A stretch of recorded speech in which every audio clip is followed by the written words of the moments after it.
बिस्मिल्लाहिर्रहमानिर्रहीम। अच्छा जी, हमारा जो टॉपिक है क्लास 6 का, इसमें हमने लिया है Fibonacci tool with Elliot wave theory. यानी कि फिबोनाची टूल को पहले समझते हैं, फिर हम थोड़ा इलियट वेव थ्योरी को समझ लेते हैं। इलियट वेव थ्योरी को मैं इतना ज्यादा ब्रीफली तो नहीं बताऊंगा, लेकिन उसकी बेसिक सारी समझा दूंगा। जो असल बात इस क्लास के अंदर समझाने वाली है वो ये है कि इन दोनों की मदद से हम किस तरह से किसी भी चार्ट के अंदर जब जाते हैं तो अपनी एक्सपेक्टेशंस को किस तरह से लेना है, और कहां हमारी एग्जैक्ट एंट्री होगी, कहां हमारी एग्जिट होगी, और कहां होनी चाहिए। तो उसके मुताबिक अब हम शुरू करते हैं। सबसे पहले तो हम स्टार्ट करते हैं फिबोनाची से। फिबोनाची तो आपको नॉर्मली पता है कि एक टूल है, ठीक है। और जब हम मार्केट के अंदर होते हैं, ये टूल क्या करता है, अच्छा इसके अंदर क्या क्या जो हम एंट्रीज देते हैं, तो हम कौन कौन से लेवल जो है वो उनको परसेंटेज में लेना चाहते हैं, ठीक। जैसे मिसाल के तौर पे एक वेव है, ये एक एग्जांपल के तौर पे मैं बता रहा हूं कि एक वेव है। अब ये वेव यहां पे आके रुक गई और इससे ऊपर नहीं जा रही। उसके बाद ये वेव थोड़ी फ्लक्चुएट होती है और उसके बाद फिर डाउन गिर जाती है। ये जो गिरती है इस पॉइंट पे और दोबारा उठती है, ये कोई जाहिर है कोई खास पॉइंट होगा, ये वाला ये कोई खास किस्म का पॉइंट है। इस पॉइंट पे, इस लेवल पे ऐसी क्या खास बात है? तो फिबोनाची हमें थोड़ी सी मदद करता है। इसमें एक बात मैं ऐड कर दूं कि जो सपोर्ट और रेजिस्टेंस यानी कि एसएनआर जो है आपकी, सपोर्ट और रेजिस्टेंस, वो अपनी जगह है, मतलब वो भी अपनी जगह अफेक्ट करती है और वो वैलिड है। लेकिन चूंकि हम टूल के मुताबिक चल रहे हैं। अच्छा, टूल क्या है? कोई भी काम करें आप, किसी भी किस्म का काम कर रहे हो, तो उसके लिए कोई ना कोई टूल होता है स्पेसिफिक। अगर कोई प्लम्बर है तो उसके लिए उसके अपने टूल्स हैं। कोई अगर मिसाल के तौर पे कोई कारपेंटर है, उसके अपने कोई टूल्स हैं। कोई इंची टेप को यूज करता है, तो इंची टेप से क्या करता है, एक परफेक्ट टेबल डिजाइन करता है। अगर वो उसको अपने अंदाजे से बनाएगा तो जाहिर है वो चीज फिर आउट हो जाएगी। तो इसकी अंदर सिंपल एक मैथ्स है, मैथमेटिक्स है। ये इटालियन थे फिबोनाची जिन्होंने ये टूल डिजाइन किया, और मैथमेटिक्स के जरिए किया। इनका अपने गोल्डन रूल है, लेकिन खैर मैं अभी फिबोनाची के रूल्स में नहीं जाऊंगा बिल्कुल भी कि उसमें, क्योंकि वो आपको फिर क्या करेंगे, आपको उस जैसे कहते हैं ना कि एक सीढ़ी से गिराने वाली बात है। एक आप अच्छी सीढ़ी चढ़ रहे हैं और उसके अंदर मैं आपको बता रहा हूं, लेट सपोज के ये हम जा रहे हैं अपने लेसन, स्टेयर्स चढ़ते जा रहे हैं। अब मैं लेसन दूसरी स्टेयर पे हूं और मेरा लेसन है फिबोनाची। फिबोनाची में अगर मैं आपको ये बताने लग जाऊं कि इस वक्त देखें कि फिबोनाची के अंदर जो मोस्टली इफेक्टिव गोल्डन रेशियो होता है वो होता है कौन सा? अब हर बंदा ये जानता है 61.8, ठीक है, होता है। लेकिन ये डगमगाने वाली बात है, मार्केट इस बात की केयर नहीं करती है बिल्कुल। मार्केट को इस बात से कोई लगाव नहीं है कि 61.8 है। जो मार्केट को मार्केट के हिसाब से अगर देखेंगे तो फिबोनाची टूल है बहुत जबरदस्त, लेकिन चूंकि बाय डिफॉल्ट MT4 हो या कोई भी प्लेटफॉर्म में फिबोनाची जो दिया गया है, उसकी जो एंट्रीज हैं वो जो बाय डिफॉल्ट उन्होंने दी हैं, वो मार्केट को ना तो कैप्चर कर सकती है, ना आप उसके जरिए कोई अच्छी स्ट्रेटेजी डिजाइन कर सकते हो। उसको थोड़ा सा आपको क्या करना पड़ता है कि उस पर एडिटिंग करनी पड़ती है। हमने इसके अंदर कुछ बैक टेस्ट लिए और बैक टेस्ट में हमने अपने ट्रेडिंग एक्सपीरियंस में एक चीज देखी कि जो फाइनेंशियल बैंक्स होते हैं वो अपनी मार्केट में एंटर किधर होते हैं और एग्जिट किधर होते हैं, और डेफिनेटली वो भी फिबोनाची का इस्तेमाल करते हैं। लेकिन फिबोनाची का इस्तेमाल उनके तौर पे थोड़ा सा अलग है। देखें, एक बात बड़ी सीधी सी है कि जब मार्केट में एक वेव बनता है, तो एक वेव बनने के बाद, लेट सपोज ये वेव बनना था यहां तक, इसका स्टैंडर्ड रूल था इधर बनने का, और उसके बाद इस मार्केट ने नीचे जाना। हमने क्या किया, हम नए ट्रेडर हैं या फिर पुराने ट्रेडर, हमने यहां पे सेल ले लिया, ठीक है। अब जो इंटरबैंक्स होते हैं उनके मुताबिक उनके फिबोनाची के जो लेवल्स हैं वो चेंज हैं, और वो क्या चेंज है कि उनमें वो लेवल अभी ऊपर होता है और उसके बाद वो क्या करते हैं, मार्केट में से एग्जिट हो जाते हैं। तो जो करेंसी का जो प्रेशर होता है बाइंग का वो खत्म हो जाता है और ऑटोमेटिकली मार्केट में एक चेंज आ जाता है। लेकिन वो चेंज थोड़ा सा देर में आता है। अब क्या होता है कि विद इन द पिप्स, ये जो पिप्स हैं ये आपको माइनस नेगेटिव अकाउंट में ले जाती हैं। बहुत से लोग ऐसे हैं जो हाई स्कैल्पिंग कर रहे होते हैं, एग्रेशन में होते हैं, अगर उन्होंने कोई बड़ी लॉट ली हुई है तो उनके अकाउंट उड़ भी जाते हैं। बहुत से ऐसे हैं जो कहते हैं कि ये ओहो तो काफी सारा माइनस हो गया। यानी कि मैं एक्सपेक्ट कर रहा था कि थोड़ी सी ट्रेड लूंगा यहां तक और $6 लेके मार्केट से निकल जाऊंगा। ये डिपेंड करता है आपके फियर पे, आपके अंदर कितना फियर लेवल है, आप मार्केट को कितना फियर में लेते हैं। ठीक है। और कोई होता है जो कहता है नहीं मैंने ज्यादा कमाना था, लेकिन मैं तो ऑलरेडी $20 माइनस में आ चुका हूं और अब क्या करूं। होता ही है कि जो आपने जो गेम प्लान सोचा होता है ना, उसका बेड़ा गर्क हो जाता है। उसके बाद क्या होता है, अगर आपकी एक्सपेक्टेशन ज्यादा दूर की होती भी है तो आप उतना सब्र जो रख के मार्केट में एंटर हुए थे ना, वो सारा सब्र ये चीज खराब कर देती है। और ऑटोमेटिकली क्या होता है कि आपकी जो बूस्टिंग होती है वो लेवल बिल्कुल गिर जाता है और आप फिर अपना टेक प्रॉफिट बहुत कम कर लेते हैं और ऑटोमेटिकली मार्केट से जल्दी निकल आते हैं, ये सोच के कि यार अब ये कहीं ऊपर ही ना जाए, मेरे एनालिसिस में कहीं फर्क है। इसीलिए अपना एक रूल बनाइए कि जब आप ये चीजें सीख जाएं और जब आप इस पे देख लें कि हाँ हम तकरीबन 80 to 90% इसको बहुत ज्यादा ग्रिप कर चुके हैं, तो आप अपना एक रूल बना लें कि स्टिक टू द प्लान। अपने प्लान से बिल्कुल भी नहीं हटें, चाहे वट एवर मार्केट कुछ भी कर ले। आपको याद होगा अभी 2-3 दिन पहले ट्रेड्स लगी हुई थी यूरो यूएसडी की। ट्रेड्स के अंदर मार्केट सेल पे थी और अच्छा खासा सेल मैंने आप लोगों को बताया भी, आप लोगों ने भी लिया, मैंने भी लिया। वो सेल आया, उस सेल ने मुझे दिए $26, मैंने नहीं लिए, डिनाई कर दिया, मार्केट बाय पे चल गई। ठीक है। सेकंड डे मार्केट फिर दोबारा नीचे आई, अब जो आई उससे भी ज्यादा नीचे आई, अब मार्केट मुझे दे दिया $30। सही है। मैंने क्या किया, फिर डिनाई कर दिया। क्यों? उसकी वजह यह है कि मेरा मेरी जो कैलकुलेशन थी वो तो यहां तक की थी और मुझे ये पता था कि ये मार्केट मुझे मेरा पैसा देगी और वो है तकरीबन $60। यानी कि मुझे तो $60 तक का मेरा टारगेट है। टारगेट अचीव नहीं हुआ, मैं मार्केट में बैठा। अब दो बातें, या तो मैं उस मार्केट में से अपनी इस ट्रेड को पहले कट करता और दोबारा एंटर होता। तो ये देखिए मेरी बात में, ये जो चीज है ना, ये हमारे अंदर एक समझ लें बहुत बड़ा झूठ है जो हम अपने आप से बोलते हैं। वो झूठ क्या है कि आप मार्केट को देखने के बाद ये फैसला सोच रहे हैं, इससे पहले आपको बिल्कुल भी नहीं पता था कि मार्केट ये हरकत करेगी। ठीक है ना। तो जब आपको पता नहीं था तो फिर ये सोचना बेकार है। तो एक्सपेक्टेशन में रहा, अपने प्लान पे स्टिक रहा। उसके बाद इसने क्या किया, मजीद मार्केट उठाई और इतनी ऊपर ले गया कि अब मेरा अकाउंट ब्लो हो सकता था और बहुत कम डॉलर थे उसके अंदर, लेकिन अल्हम्दुलिल्लाह मैं उससे बचा। अब उसने किया क्या, मार्केट थी फ्राइडे की, उसने उसको गिराया फ्राइडे की मार्केट को, लेकिन मेरा जो पॉइंट था वहां तक नहीं लेके आया, उससे बहुत पहले ऊपर ही उसने मुझे क्रॉसिंग दे दी 30 से अबव थोड़े से पैसे। ठीक है, मैंने उसको एक्सेप्ट कर लिया और उसके बाद हमने ट्रेड कट कर दी। तो कहने का मकसद ये है कि ये वो साइकी चल रही होती है ट्रेडिंग के दरमियान जो सबसे ज्यादा प्रॉब्लम क्रिएट करती है। ठीक हो गया। अब हम आ जाते हैं फिबोनाची के ऊपर दोबारा से कि फिबोनाची के अंदर वो जो एक्सटेंशंस, अच्छा दो चीजें फिबोनाची टूल के अंदर, दो चीजें हैं। एक तो फिबोनाची क्या दिखाता है, आपको दिखाता है रिट्रेसमेंट।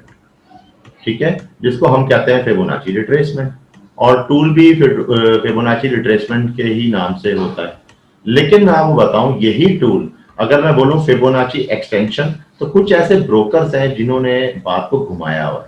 वो क्या करते हैं, उन्होंने दो किस्म के फिबोनाची डाले हुए हैं, एक एक्सटेंशन वाला और एक डाला हुआ है रिट्रेसमेंट वाला। हालांकि एक्सटेंशन और रिट्रेसमेंट में कोई जमीन आसमान का फर्क नहीं, टूल वही है, सिर्फ उसकी एंट्रीज में फर्क है। जो हम उसके अंदर लेवल देते हैं 88.6 या फिर हम उसको देते हैं 1.113। अब ये जब परसेंट में जाता है तो ये एक किस्म का 113% बन जाता है। ठीक है, और जब हमने ये डालना होता है 88.6 तो हम उसको देते हैं 0.886, तो वो ऑटोमेटिकली इसको कन्वर्ट कर देता है इसके अंदर और लेवल बन जाता है 88.6। तो ये एक ही टूल में हो सकता है। अब हम जाते हैं टूल के ऊपर और टूल की प्रॉपर्टीज में जाके उसको थोड़ा सा देख लेते हैं।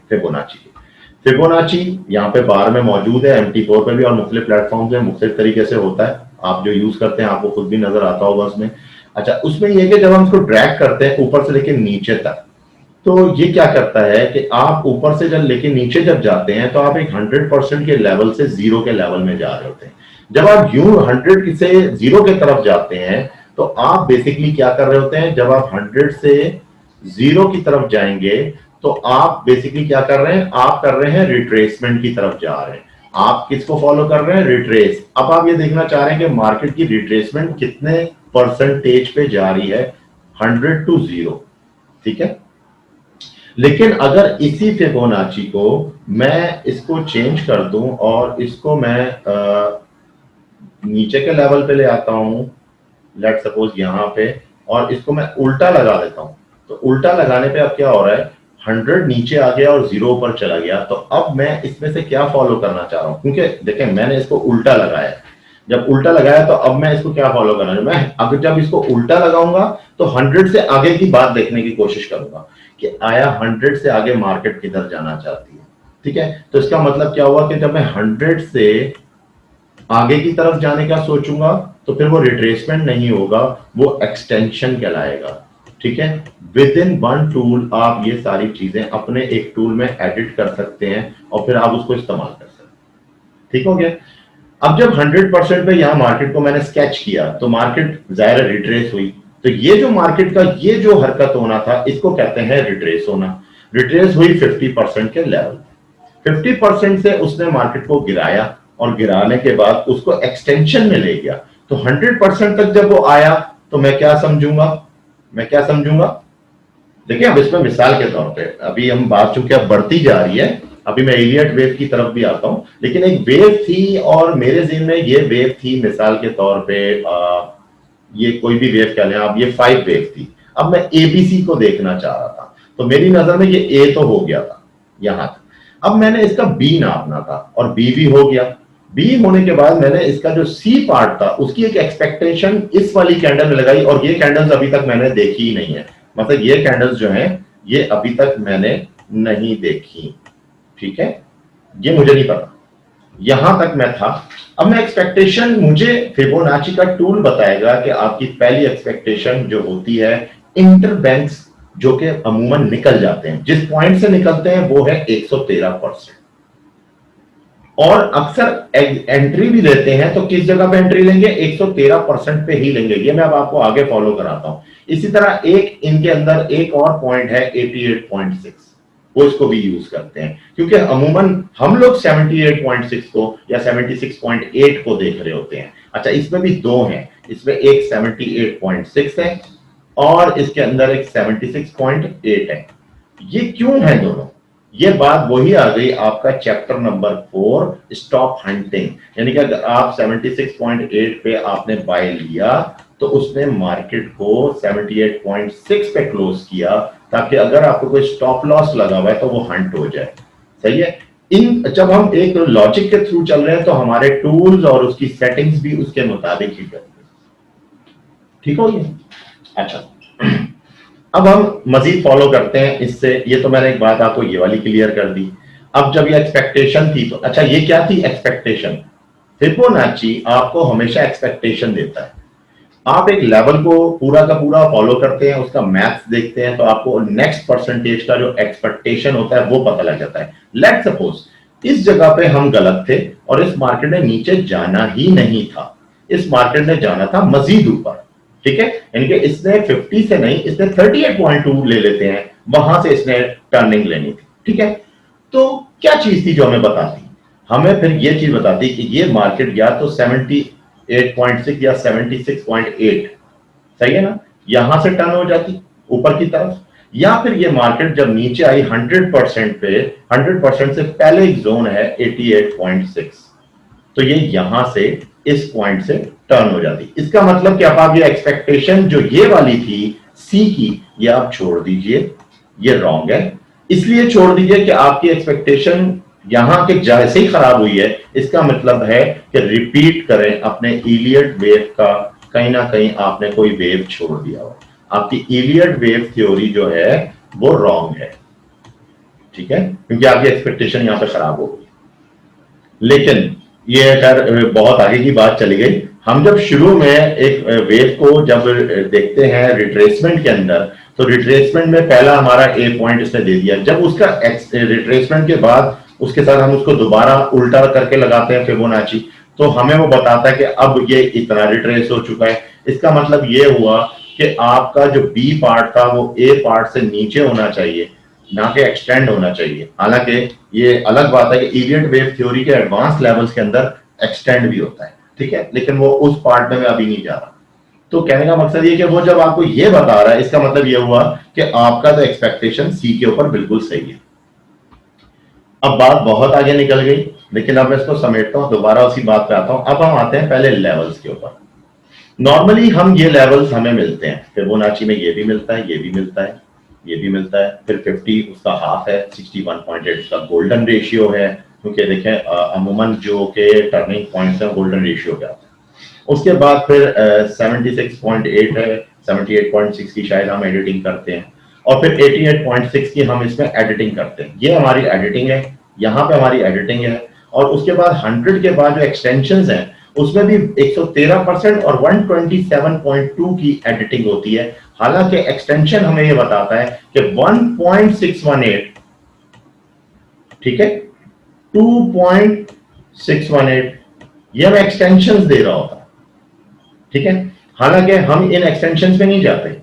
127.2 हमारा ट्रेडिंग का, खास तौर पे स्कैल्पिंग के अंदर एग्जिट और एंट्री पॉइंट होता है। लेकिन अगर हम मार्केट को फ्लो में छोड़ दें, फिर दो बातें हैं। अगर मैं 1.618 को अचीव करना चाहता हूं तो मार्केट, ये बात ज़हन में रखिएगा कि 1.618 मिसाल के तौर पे यहां पे आपका लेवल आ रहा है 127.2 इस जगह पे। अब मैं लेकिन अचीव करना चाहता हूं 1.618। अब 1.618 जो है, हो सकता है कि आए और हो सकता है कि ना भी आए। मार्केट में इतना कोई न्यूज हो, कोई वजह हो, या मार्केट बहुत फास्ट हो, अपने ट्रेडिंग सेशन के अंदर चल रही हो, तो उस टाइम पे हो सकता है इसके चांस ना हो। लेकिन अगर मैं बहुत ज्यादा, जिसे कहते हैं ना कि तजर्बेकार ट्रेडर हूं और बहुत ही ज्यादा मैं इसके पीछे पड़ा कि नहीं मुझे ये जोन लेना है, तो 1.618 पे क्या चीज होगी, ये मार्केट जब वहां जाएगी तो हमें कौन सी ऐसी चीज है जो पिछली क्लासेस में बताएगी। हमें दो बातें पता लगेगी। क्लास नंबर 2 के एक तो ब्रेकआउट होगा, या मैं आपको उसकी निशानियां बता। क्लास नंबर 3 या 4 I think TDI, class number 5 sorry TDI. TDI आपको ओवर ब्रॉड जोन देगा, उसका सिग्नल बन चुका होगा, मगर मार्केट मजीद ओवर ब्रॉड हो गया। तो ये दो निशानियां आपको, एक टीडीआई सही है और एक आपको ब्रेकआउट, ये दो चीजें बता देंगी कि आप आया जिस चीज की एक्सटेंशन में बैठे हैं वो होगा भी कि नहीं होगा। ठीक हो गया। अच्छा, कुछ लोग बिगनर्स हैं, नहीं पता होगा कि फिबोनाची को किस तरीके से एडिट करना है, तो मैं यहाँ पे उसकी कुछ प्रॉपर्टीज हैं वो मैं आपको इसके अंदर शेयर कर देता हूँ। फिबो प्रॉपर्टीज में जब आप जाते हैं ना, तो उसके असल चीज इसके लेवल्स हैं। 0 अगर लेवल लेना है तो 0.0 होगा। जिसकी मैथमेटिक्स अच्छी है वो इन चीजों को समझता होगा कि अगर आपको 23.6 का लेवल लेना है, सही है, तो ये वो लेवल है जो यहाँ पे डिस्प्ले शो कर रहा है। कुछ लोग यहाँ गलती कर जाते हैं, ये वाला पॉइंट यहाँ पे लिख देते हैं, जिसकी वजह से ये प्रॉब्लम होती है। एक मिनट,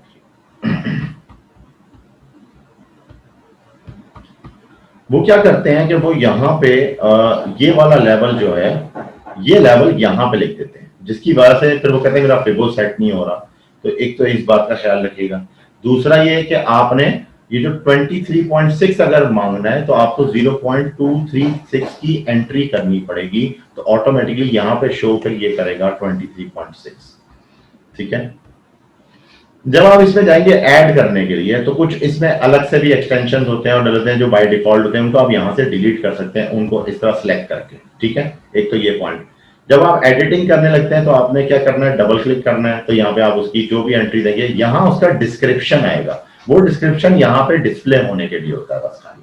ये आपका नॉर्मल सिंपल कलर है और किसी चीज में नहीं जाना। पैरामीटर्स, टाइम, वैल्यू, ये सब चीजें आप छोड़ दें। रे क्या चीज है ये मैं बाद में बताऊंगा आगे जाके, ठीक है, कि रे क्या चीज होती है। और ये सारा विजुअलाइजेशन आ गया। ठीक हो गया। ये फिबो लेवल्स हैं, ये बिल्कुल एक कॉमन सी चीज है। फिबो का नाम क्या रखना चाहते हैं, अब हम देखो यहाँ पे जो मोस्टली प्रोफेशनल है, जो कि बहुत ही सफाई से काम करते हैं, वो फिर यहाँ पे नाम रख देते हैं कि मैं वेव ए के लिए रख रहा हूँ। ठीक है, और मैं डिस्क्रिप्शन डाल देता हूँ उसके अंदर कि ये जो मैं ले रहा हूँ, ये जो फिबोनाची, मैं अपनी इसमें एक्सपेक्टेशन क्या रखता हूँ। तो वो एक्सपेक्टेशन, चूंकि वेव ए जो है इसका मैं पॉइंटिंग लिख रहा हूं कि अपनी तरफ से एक बात के पॉइंटिंग टू बी वेव सही है, और कितना एक्सपेक्ट मैं करता हूं कि होगी 50%। तो ये मुझे याद दिलाने के लिए, क्योंकि देखिए आपके हर वक्त टाइम पे आपके सामने लैपटॉप और स्क्रीन होती है, तो आप कम से कम इस तरीके से काम कीजिए जो आपको भी काफी आसानी रखे। हम इंसान हैं और हम बात को भूल चूक कर जाते हैं, पर मार्केट इसके सजा बड़ी गंदी देती है फिर। और ये इसका नॉर्मल कलर है। अच्छा, यहां पे जब आपको ये चीजें मिल जाती हैं, अब आपने जनाब करना क्या, ये आपका फिबो सेट हो गया, ठीक है। अब मैं आपको इस फिबो को यहीं रोक देता हूं, आपको सारे इसके एक्सटेंशन नंबर भी पता लग गए, किस तरह से इसको एडिट करना है, ये सब कुछ पता लग गया। अब हम जा रहे हैं एक नई चीज की तरफ, इलियट वेव थ्योरी के सब्जेक्ट पर। सही है जी, Elliott wave theory. Elliott wave theory जो है ये साहब थे इलियट के नाम से, और इन्होंने एक थ्योरी बनाई जो कि बहुत ज्यादा मकबूल हुई। अब ये इसमें ज्यादा बहस करने की जरूरत नहीं है कि क्या थी क्या नहीं थी, अब हम इसको इसमें अप्लाई करके देखते हैं। मेरी बहुत सी वीडियोस के अंदर जो कि इलियट वेव थ्योरी को मैंने उसमें बेसिक पार्ट्स भी हैं, एडवांस थ्योरीज भी हैं, उनको भी मैंने उसके अंदर, ये भी आपके पास ऊपर मेंशन हो जाएगा, वहां से आप वीडियोस खोल सकते हैं और उसमें आपको बहुत सारी बातें पता लगेंगी। लेकिन इलियट वेव थ्योरी के अंदर जो रूल है वो बड़ा सिंपल है। जो भी इस वक्त नया कोई बिगनर मेरे साथ बैठा हुआ है वो इस बात को बड़े आराम से समझ लेगा। इलियट वेव थ्योरी हमेशा दो वेव्स की सूरत में होती है। वेव नंबर 1 जो कि एक इंपल्सिव वेव होती है, वो हमेशा 5 के, यानी कि उसके अंदर 5 पार्ट्स होते हैं। जो उसका 1 पार्ट होता है, फिर एक 2 पार्ट होता है, फिर एक 3 पार्ट होता है, फिर एक 4 पार्ट होता है, और फिर एक 5 पार्ट होता है। तो ये पूरा का पूरा जो पार्ट है, ये पार्ट कहलाता है एक पूरी एक इंपल्सिव वेव, ठीक है। या फिर आप इसको इंग्लिश में, इसका नाम है मोटिव वेव, यानी कि मोटिवेशनल वेव जिसे कहते हैं, ठीक है।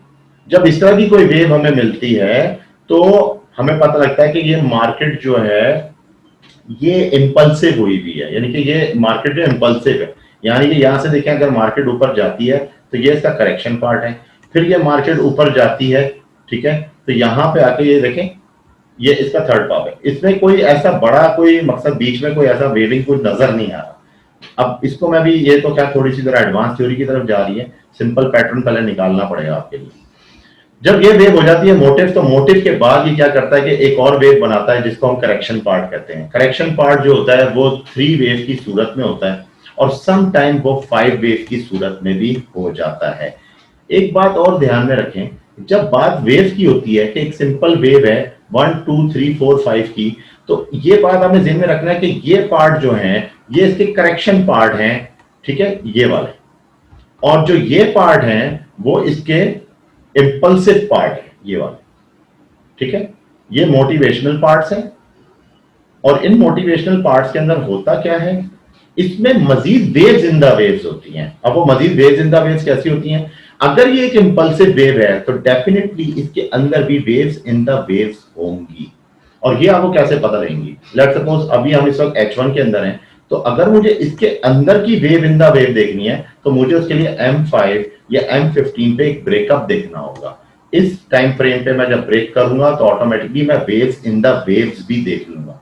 इसी तरह आपके जो करेक्शन पार्ट है, करेक्शन पार्ट के अंदर भी बकायदा वेव्स इन द वेव्स होंगी, यानी एक वेव यूं आई फिर एक दूसरी वेव, इसी तरह वेव्स इन दी वेव्स, इसके अंदर भी फिर वेव्स इन दी वेव्स होंगी जिस तरह इसके अंदर आ रही हैं। जब आप इस बात को समझ लेते हैं कि वेव्स इन द वेव्स होती हैं, तो इलियट का पहला रूल ये होता है कि जब आप कोई वेव देखें पहले तो आप उसको कोई नेम दे दें, उसका कोई खास नाम होना चाहिए उस वेव का, ठीक है, उसके बाद ही बात आगे की तरफ बढ़ती है। अब मैं इस वक्त इस वाली वेव को देखना चाह रहा हूं। ये जो वेव है ये मुझे अपना स्ट्रक्चर बता रही है कि जब मैं यहां, एक तो टॉप टू बॉटम देखा करें, जब भी वेव को देखना हो तो एक उसका टॉप ले लें, ये इसका टॉप है, ये इसका बॉटम है, अब इसके दरमियान में हमें फाइंड करना है। अब आप ड्रैग करें कि सिंपल सबसे ज्यादा करेक्शन इस पार्ट पे आई है, इसका मतलब ये पार्ट डाउन है, फिर ये इसका टॉप है, उसके बाद फिर ये पार्ट भी ऊपर जा रहा है, मगर ये विद इन द वेव्स है, ये विद इन द वेव्स है। इसकी अगर पूरी वेव लूं तो वो यहां तक आ रही है। इसका मतलब ये हुआ कि ये मुझे खाली 3 वेव दिखा रही है, और उसके बाद फिर एक बड़ा पार्ट आ गया जो कि बड़ा पार्ट यूं जाता है और फिर यूं जाता है और फिर यूं जाता है, ठीक है, और यहां पे रुक जाता है। इसका मतलब ये हुआ कि ये हेड एंड शोल्डर भी दे रहा है मगर मार्केट को ऊपर ले गया।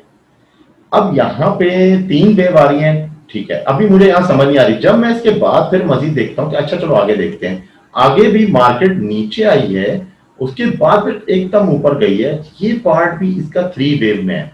ओ आई सी, इसका मतलब ये हुआ मुझे इसको नाम देने पड़ेंगे। अब वो नाम क्या है? इसका नाम हो गया ए, ये जो पार्ट नीचे आया था इसका नाम हो गया बी, ये जो पार्ट ऊपर गया था इसका नाम हो गया सी। ठीक हो गया। अब ये जो एबीसी है, ये तो मैंने वेव्स इन द वेव्स निकाली है, मगर ये जो इतनी लंबी वेव है, जो अगर मैं इसको रेड कलर में लूं, जो कि स्ट्रेट अवे सीधी यहां तक जा रही है, तो ये जो रेड वेव है, ये रेड वेव एक ए हो गई, और उसकी जो विद इन द वेव थी वो एबीसी हो गई। ठीक है। अब हम मजीद आगे बढ़ते हैं। ओ सॉरी, ये तो मुझसे सारा मिट ही गया, सॉरी सॉरी सॉरी। अब हम इसको बड़ी वेव्स में लेते हैं कि ये बड़ी वेव्स के अंदर क्या था। इसका मतलब ये हुआ कि ये बड़ी वेव्स के अंदर एक ए था, फिर इसका बी पॉइंट था, और ये इसका सी पॉइंट। हमने टॉप टू बॉटम्स लिए हैं, हमने सिर्फ उनको मेजर किया। अच्छा, अब इसी पार्ट पे अभी हम रह के सारी बात करते हैं, क्योंकि अब हमें इसकी समझ आती जा रही है। और मैंने ये करेक्शन वेव क्यों समझा, मैंने इसको इंपल्स वेव का नाम क्यों नहीं दिया, क्योंकि इंपल्स वेव होती तो लाजमी यहां पे एक और करेक्शन देती और फिर ये ऊपर जाती। और अगर इसने यहां करेक्शन दी थी इंपल्सिव में भी, ठीक है, तो ये क्या करती, मुझे 5 वेव्स बना के दिखाती। 5 वेव्स तो नहीं बनी, ठीक है ना। अब हम एक काम करते हैं, इसको थोड़ा सा अब हम फिबोनाची के जरिए देखते हैं।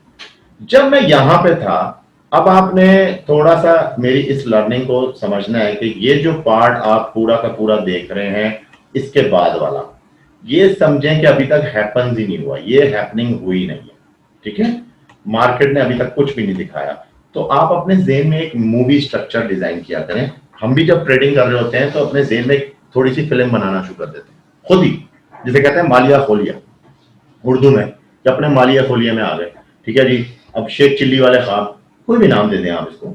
उसमें यह होता है कि हमें एक्सपेक्टेशन मिलती है तो हम फिबोनाची हमारा वर्क करता है, ठीक है, और सही मायनों में वर्क करता है। वो किस तरह करता है, ये पार्ट अब हम नहीं देखेंगे, हम सिर्फ इसका बुनियादी पार्ट देख रहे हैं कि मार्केट जब बॉटम से उठी, ये पार्ट ले गई, मैंने कोई ट्रेडिंग नहीं की। मार्केट नीचे आई, मार्केट ये पार्ट ले गई, मैंने कोई ट्रेडिंग नहीं की। उसके बाद मार्केट जब नीचे आई इस जगह पे, अब मैं सोच रहा हूं कि अब अपनी ट्रेडिंग स्टार्ट करूं। ठीक है, तो मैं अब क्या करने लगा हूं, मैंने मार्केट का पहले टॉप टू बॉटम पकड़ा, फिर मैं मार्केट के फिबोनाची टूल उठाया। सही है।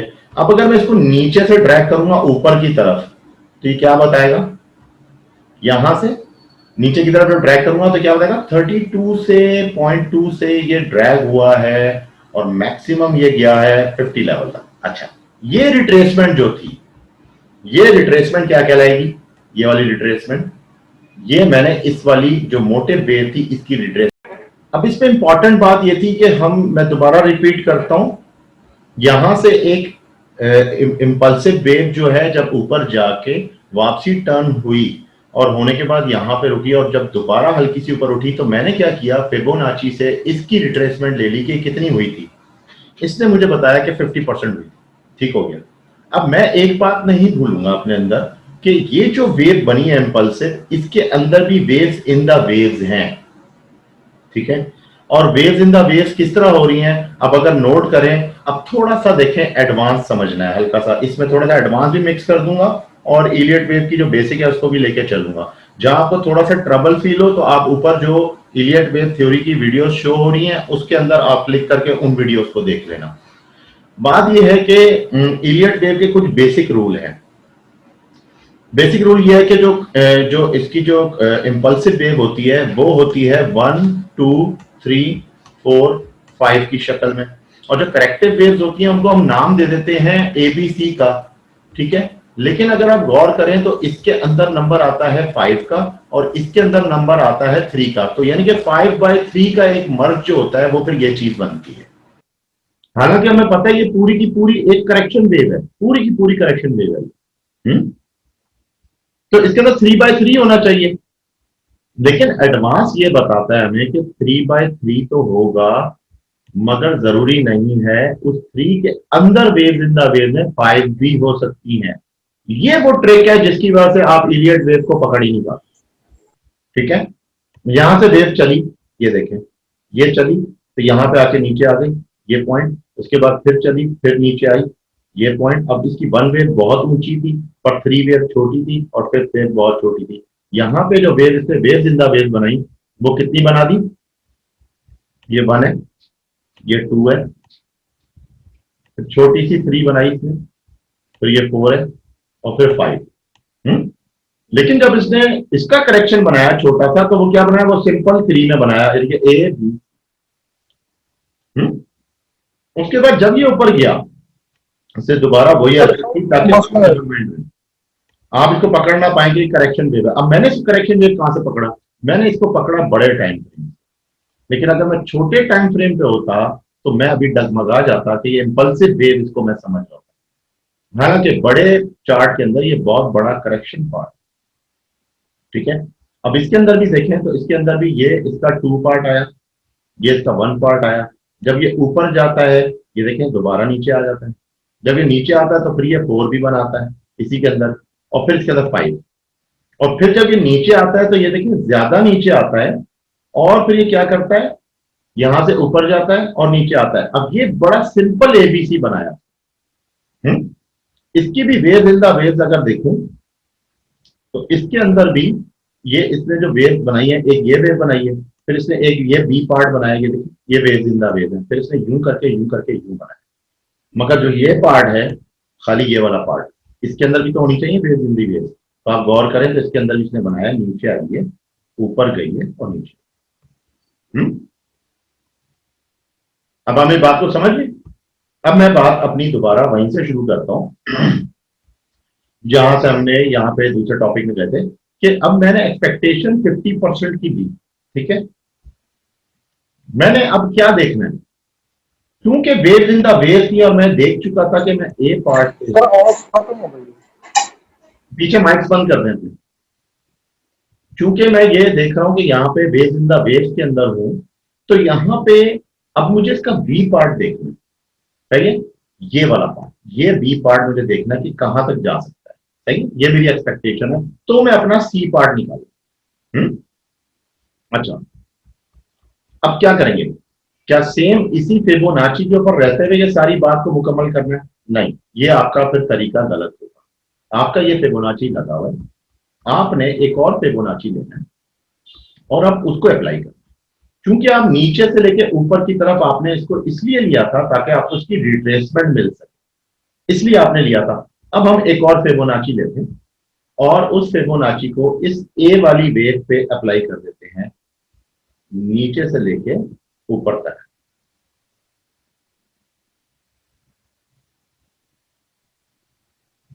जब हम इसको नीचे से लेके ऊपर तक, मैं इसको थोड़ा मेंशन भी कर देता हूं डार्कर में ताकि आपको याद रहे कि ये बात कहां की हो रही है। ये बात हो रही है इस वाली ए वेव की, और हम जजमेंट लेना चाह रहे हैं बी वेव की। तो जब ये मार्केट में B wave waves in the waves बना के ऊपर गई, तो ये देखें इसने जो टॉप बनाया था वो ये था, और ये टॉप एग्जैक्टली 50% पे आया। सही है, ये 61.8 भी हो सकता है। तो मुझे इंतजार करना है कि ये कहां तक गया। लेकिन एक चीज और कि ये फिबोनाची, क्योंकि मैं इसको यहां से देखना चाह रहा हूं, इसकी एक्सपेक्टेशन लेना चाह रहा हूं रिट्रेसमेंट की, तो ये फिबोनाची जो है मैंने असल में लगा दिया है उल्टा। सही है, इसलिए ये मुझे 50 बता रहा है। अब इसको हम सही तरीके से लगाते हैं और इस फिबोनाची को हम पलट के लगाते हैं, यानी कि ये पॉइंट नीचे आएगा और ये पॉइंट इसके ऊपर जाएगा।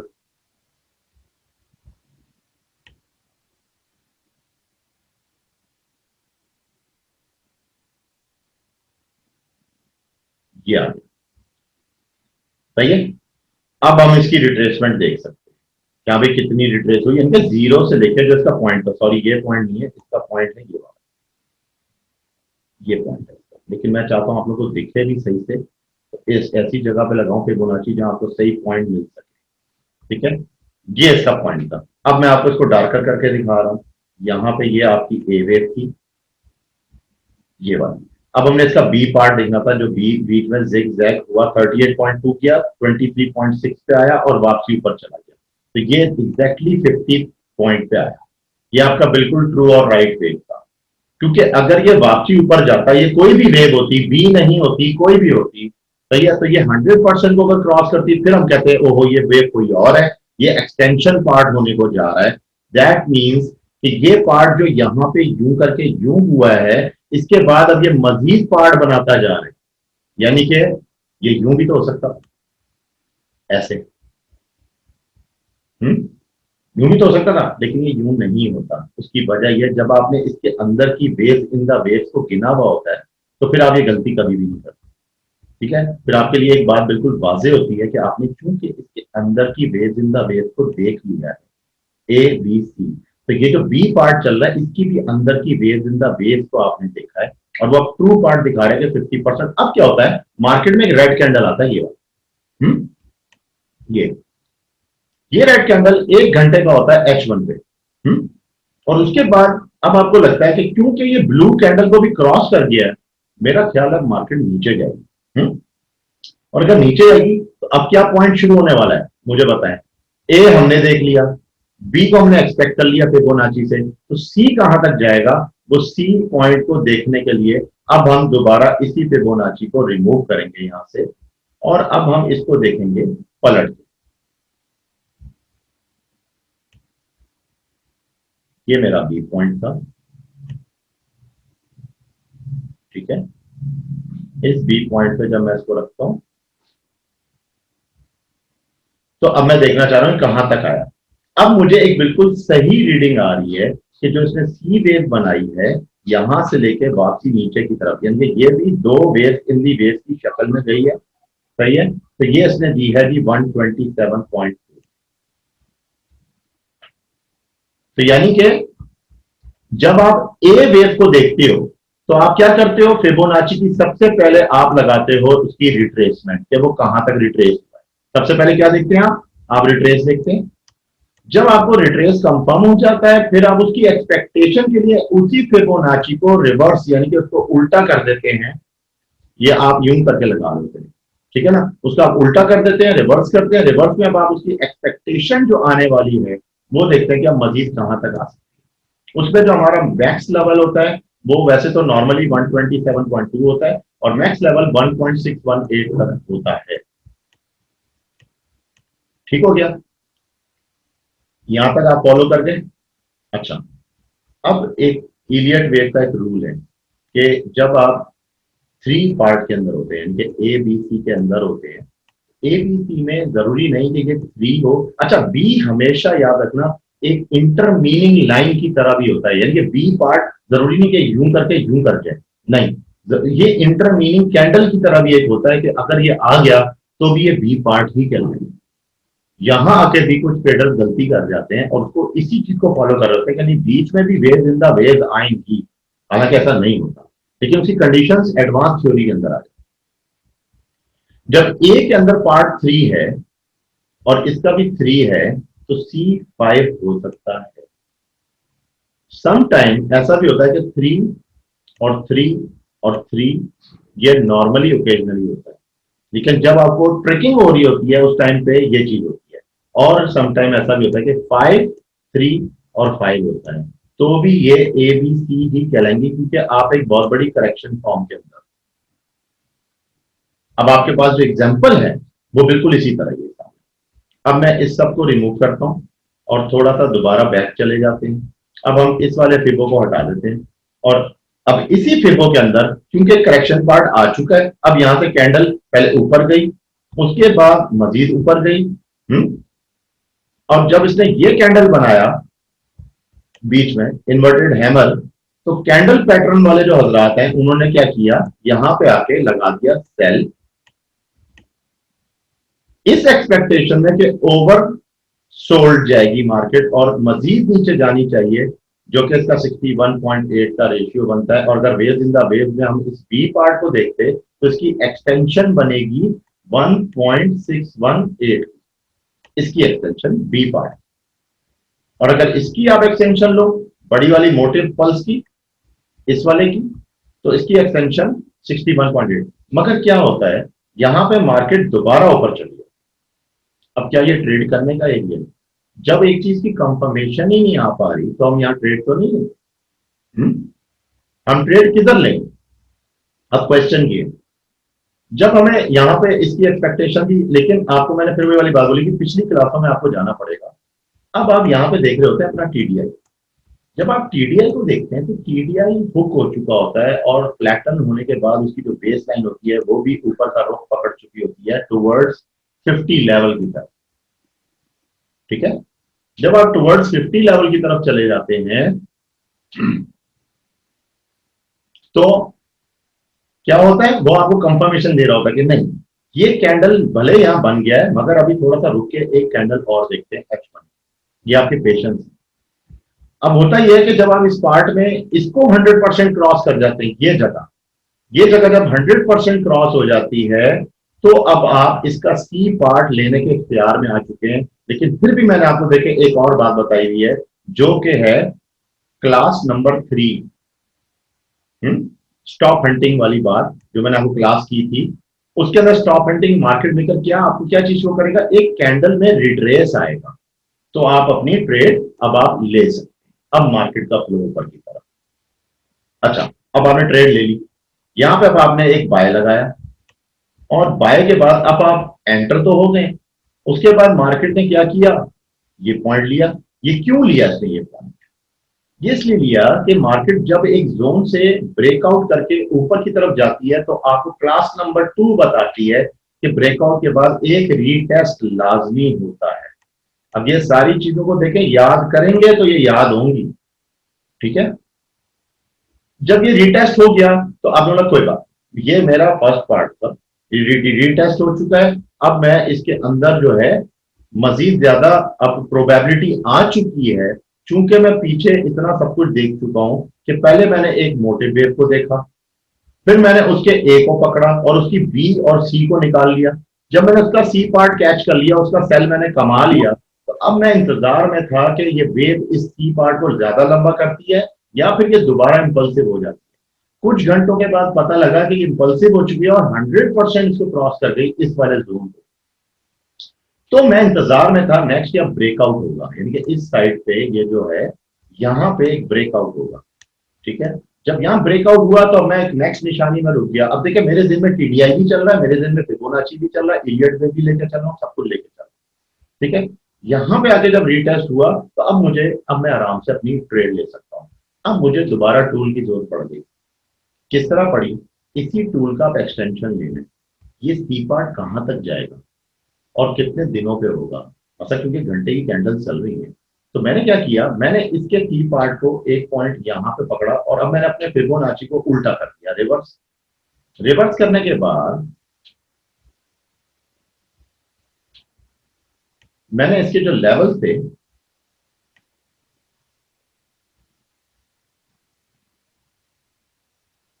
ये देखो, वो ये थे। सही है, अब मार्केट ऊपर गई, मार्केट ने इस पॉइंट पे आके ये दो कैंडल्स बनाई, यहां पे आके मेरा पहला टीपी है। अब मैं टीडीआई को देखूंगा, टीपी 1 हो चुका है। देखें, बात सुने, हमेशा लंबी, मैं एक चीज है, एक स्ट्रेटेजी सीखता हूं कि यार जब आप काम करते हैं तो ये मेरा ख्याल 8 मीटर जाएगी, लेकिन जो अक्लमंद इंसान होगा ना वो बोलेगा 8 मीटर को छोड़ो, 4 मीटर ही दे दिया करो, बहुत, इतना बीच में इतना लंबा सोचने की क्या जरूरत। ठीक है ना, तो इसलिए इंटर बैंक्स जो होते हैं वो 113 पे अपने आप को बाहर निकाल। अब मार्केट ओवरसोल्ड, अब मेकिंग शुरू होती है इसके बाद मार्केट। लेकिन ये तो वो पॉइंट है जब आप इसको इलियट वेव को छोड़ चुके हैं। आपने इलियट वेव यहां तक चला लिया, यहां आके आप इलियट वेव को भूल गए। अब आप क्योंकि इतने हौसले में आ चुके हैं कि आप इलियट वेव को ही भूल गए, अब आपने फिबोनाची लगाया और बस अब मेरी ट्रेड यहां तक गई, एक एक्सपेक्टेशन ले लिया। लेकिन अगर आप वेव्स इन द वेव्स में रहते तो आपको पता चलता कि मार्केट 100% से देखें दोबारा हल्का सा ऊपर होके मार्केट नीचे की तरफ आई है और उसने करेक्शन पार्ट लिया। ये जो करेक्शन पार्ट लिया था मार्केट का, क्योंकि आप इसकी ट्रेड में आए, जब ये ऊपर 100% गई तो इस कैंडल के ऊपर आपने ट्रेड लिया था। यहां पे आके मार्केट जब 100% हुई तो मार्केट वापसी आई है। अब आपका काम ये बनता है कि यहाँ पे देखना कि क्या इसको भी 100% करती है। जब इसको 100% कर जाती है, ओवर ओवर चली जाती है, तो इसका मतलब क्या हुआ कि अब आपकी ट्रेड मजीद नहीं बनती, अब आप इससे बाहर आ जाए। लेकिन ये अगर आप वेव्स इन द वेव्स की थ्योरी पे चल रहे हैं, यानी कि आपका जेन अगर छोटी वेव्स को देख के छोटी वेव्स के मुताबिक चल रहा है, ठीक है, वेव्स इन द वेव्स, तो फिर तो आप सही जा रहे हैं, फिर तो आप 113% पे जो है आप हट सकते हैं, सही है। लेकिन अगर आप इस पूरी वेव को देख रहे हैं और फिर आप इस पूरी करेक्शन को देख रहे हैं, फिर आपका इस 113% पे टीपी करना गलत होगा। आपकी एक्सपेक्टेशन अभी हाई है, सही है। और वो कहां तक होनी चाहिए? अच्छा, ये जब मार्केट दोबारा, मैं आपको रिपीट कर रहा हूं, जब मार्केट ऊपर की तरफ गई, नीचे आई, आपने ट्रेड यहां पे आके लिया, जब वो एक खास जोन पे आ गई, आपने उससे पहले नहीं पकड़ ली मार्केट फौरन, आपने एक खास जोन पे आके पहले उसकी कंफर्मेशन ली, फिर आपने मार्केट में ट्रेड लिया। जब आपने ट्रेड लिया, मार्केट ऊपर गई, लेकिन अगर आपका विजन लॉन्ग का है, तो लॉन्ग पे फिर आप क्या करेंगे, वेव्स इन द वेव्स को सिर्फ समझने के लिए और मार्केट को पकड़ने के लिए इस्तेमाल करेंगे।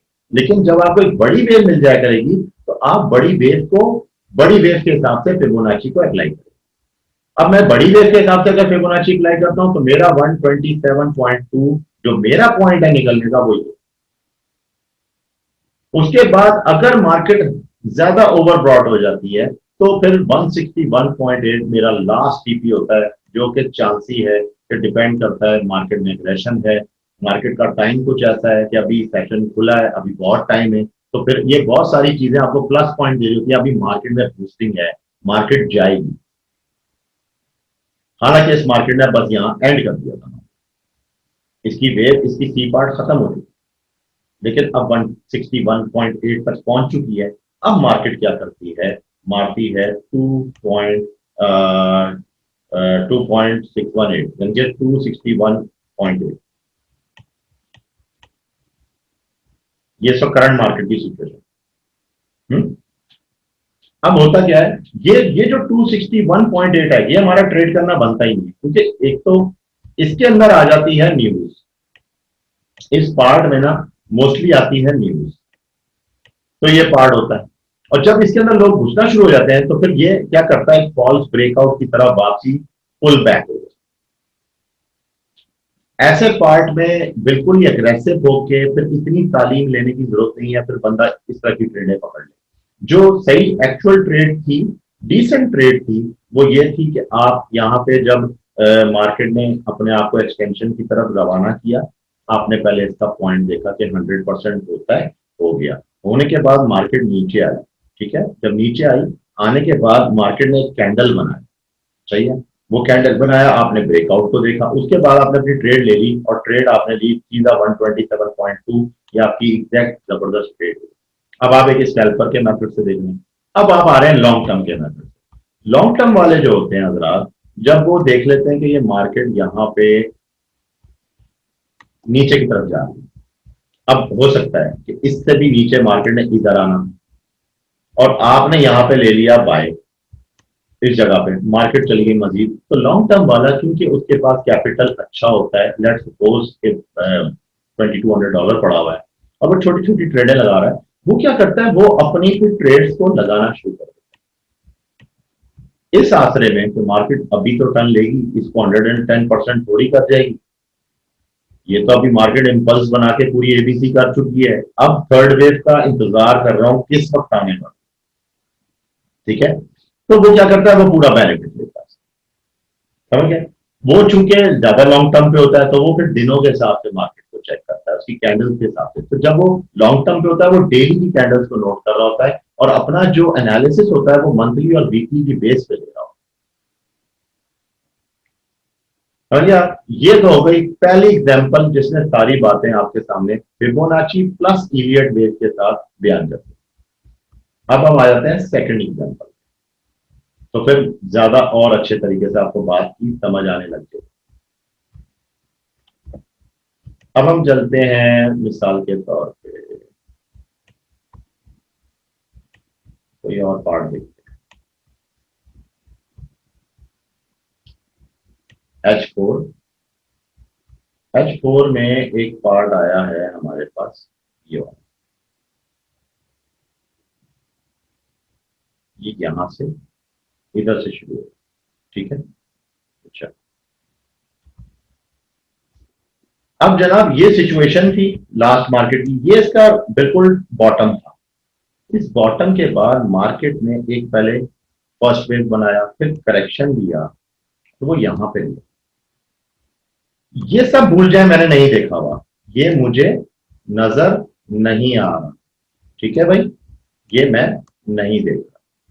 मैं ये देख रहा हूं कि मार्केट अब यहां से जो जाहिर है ये इसकी फर्स्ट वेव है, तो मार्केट यहां से शूट करेगी, अब थर्ड वेव बनाएगी कोई मेरे ख्याल इस जोन में, मगर मार्केट हो गई साइड वेव, और इतनी साइड वेव हुई कि उसने उसी के अंदर मजीद वेव बनाना शुरू कर दी। ये एडवांस थ्योरी, इसके अंदर भी इसके एबीसी होते हैं, मगर ये क्या होता है, इसको कहते हैं डायगोनल मोटिव, यानी कि जो इंपल्स वेव होती है वो डायगोनल की सूरत में हो जाती है, कुछ इस तर्ज में हो जाती है, अपनी कैंडल इस तरह बढ़ाती है साइड वे का, सही है, या फिर हम इसको वाइस वर्सा भी कहते हैं। यहां पे लेकिन खैर ये बहुत डीपली बातें जा रही हैं, अभी फिबोनाची से रिलेटेड अब मैं यहाँ पे एक्सपेक्टेशन लगा रहा हूं अपनी थर्ड वेव की ना। मैंने देखा ये इम्पल्स हुई, उसके बाद ये सेकंड हुई, यार अगर ये सेकंड हो गई है थर्ड कहां पे जाएगी, तो मैंने क्या किया, इधर से इसको ड्रैग किया और इसको इस तरह, ठीक है। अब आप नोट ये करें कि इस पॉइंट पे भी आके बेशक मार्केट साइडवे हुई, जब आपकी ये इम्पल्स वेव थी और ये थी आपकी फर्स्ट वेव और ये थी सेकंड वेव, तो जब आपने एक्सपेक्टेशन लिया अपने थर्ड वेव के पार्ट का, उसने साइडवे होते हुए टाइम तो लगाया, मगर एग्जैक्टली वो 113 पे आके ये देखें पहुंच चुकी।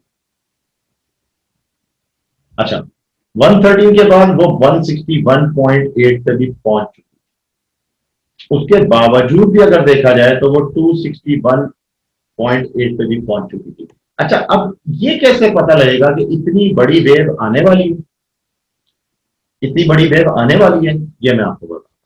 ये पोर्शंस तब आते हैं जब आप मार्केट के अंदर बड़े वाले टाइम फ्रेम पे, वीकली पे, किसी एक खास जगह पे कंसोलिडेशन हो रही होती है, और उसके बाद फिर उसका शूट निकलता है। वो जो शूट होता है वो फिर अगर छोटे टाइम फ्रेम में H4 की कैंडल्स की सूरत में देखा जाए तो बिल्कुल ऐसा हो, बहुत ही तवील और बहुत ही लंबा।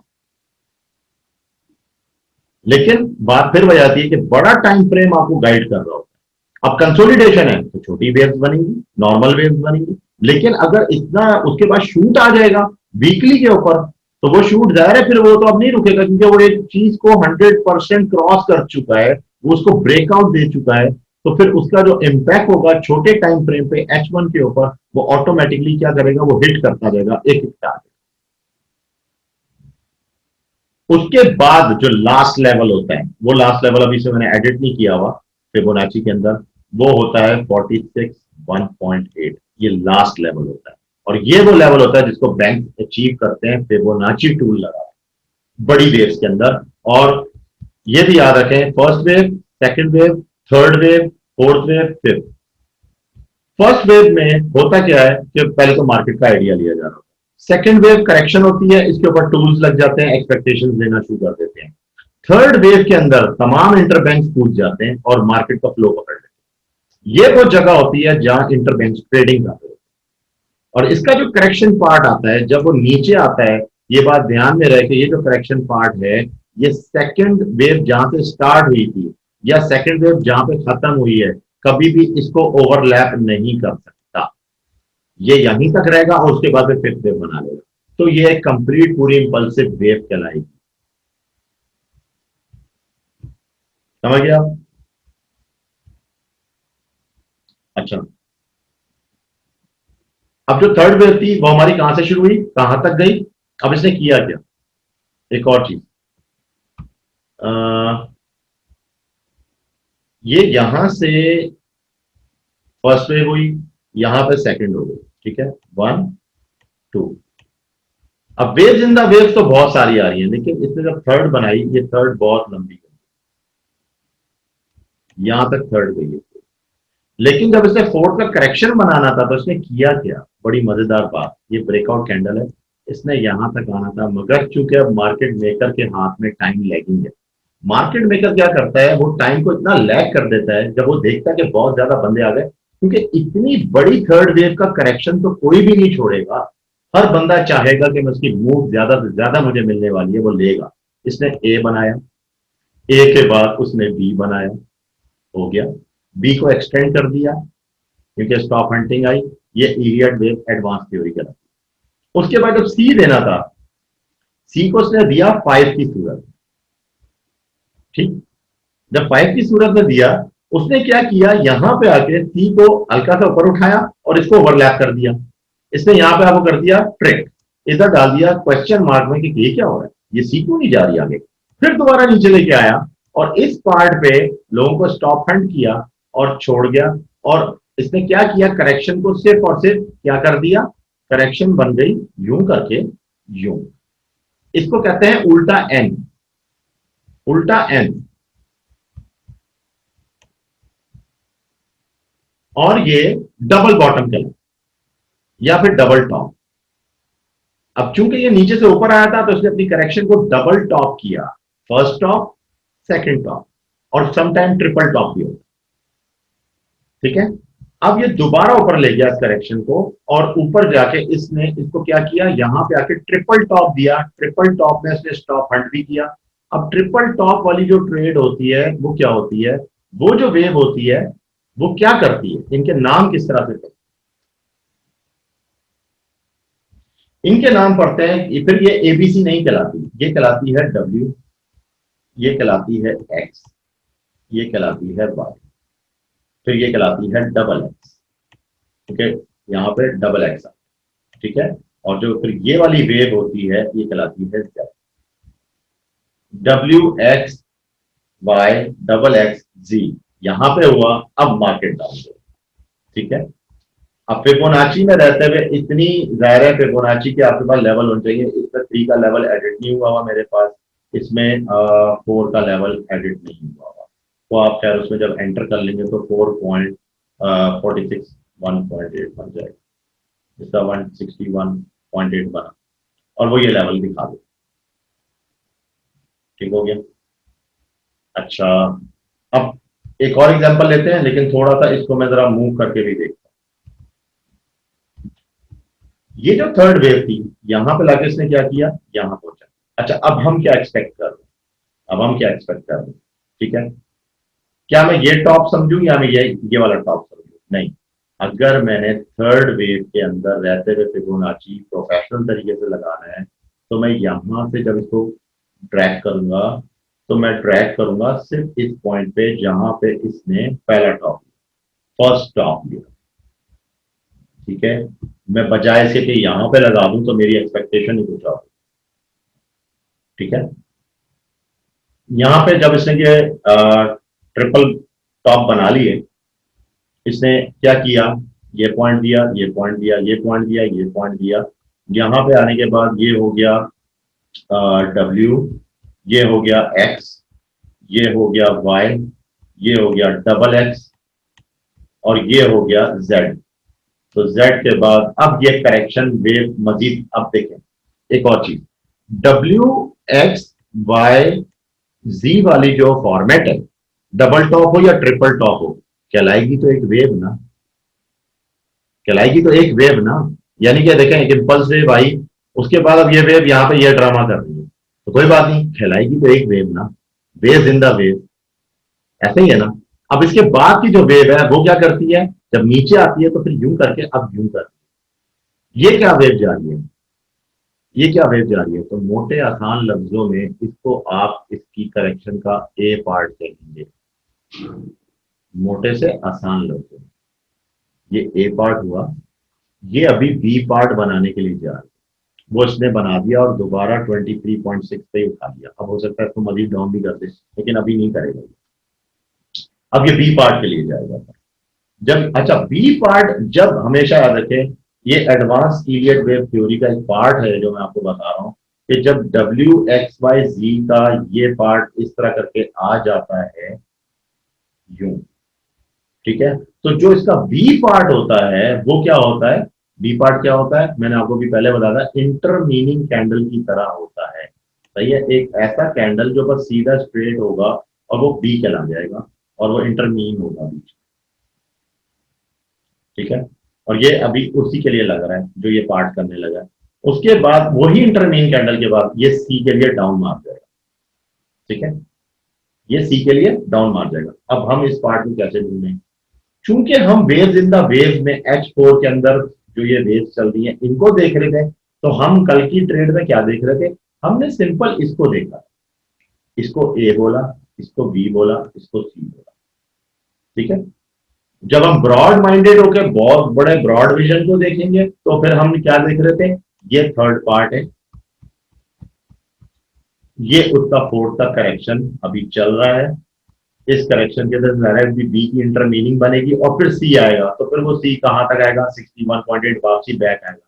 लेकिन क्या हम इस तरह से देखेंगे, नहीं, ये तो आप इसकी पूरी बड़ी वेव की रिट्रेसमेंट देख रहे हैं। लेकिन हम इसको जब उसके एक्सटेंशन में जाके देखेंगे तो एक्सटेंशन का तरीका बहुत ही मुख्तलिफ होगा। वो किस तरह से होगा, एक्सटेंशन का तरीका फिर थोड़ा सा चेंज हो जाता है। वो किस तरह होता है, ये पहला पार्ट इसका, जब इसने WXYZ बनाना शुरू किया।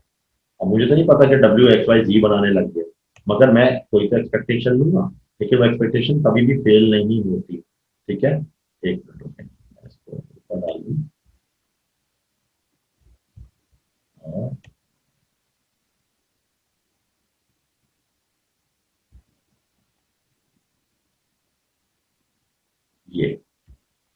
ये ज्यादा वाजे नजर आ रहा है। अब यहां पे देखें, मार्केट आई, इधर से ऊपर गई, नीचे आई, दोबारा 88.6 का लेवल टच करके वापसी ऊपर। अब जब गई तो ये ओवरब्रॉड है। ठीक है, इसको हम यूं काउंट करते हैं, स्टॉप हंटिंग चला।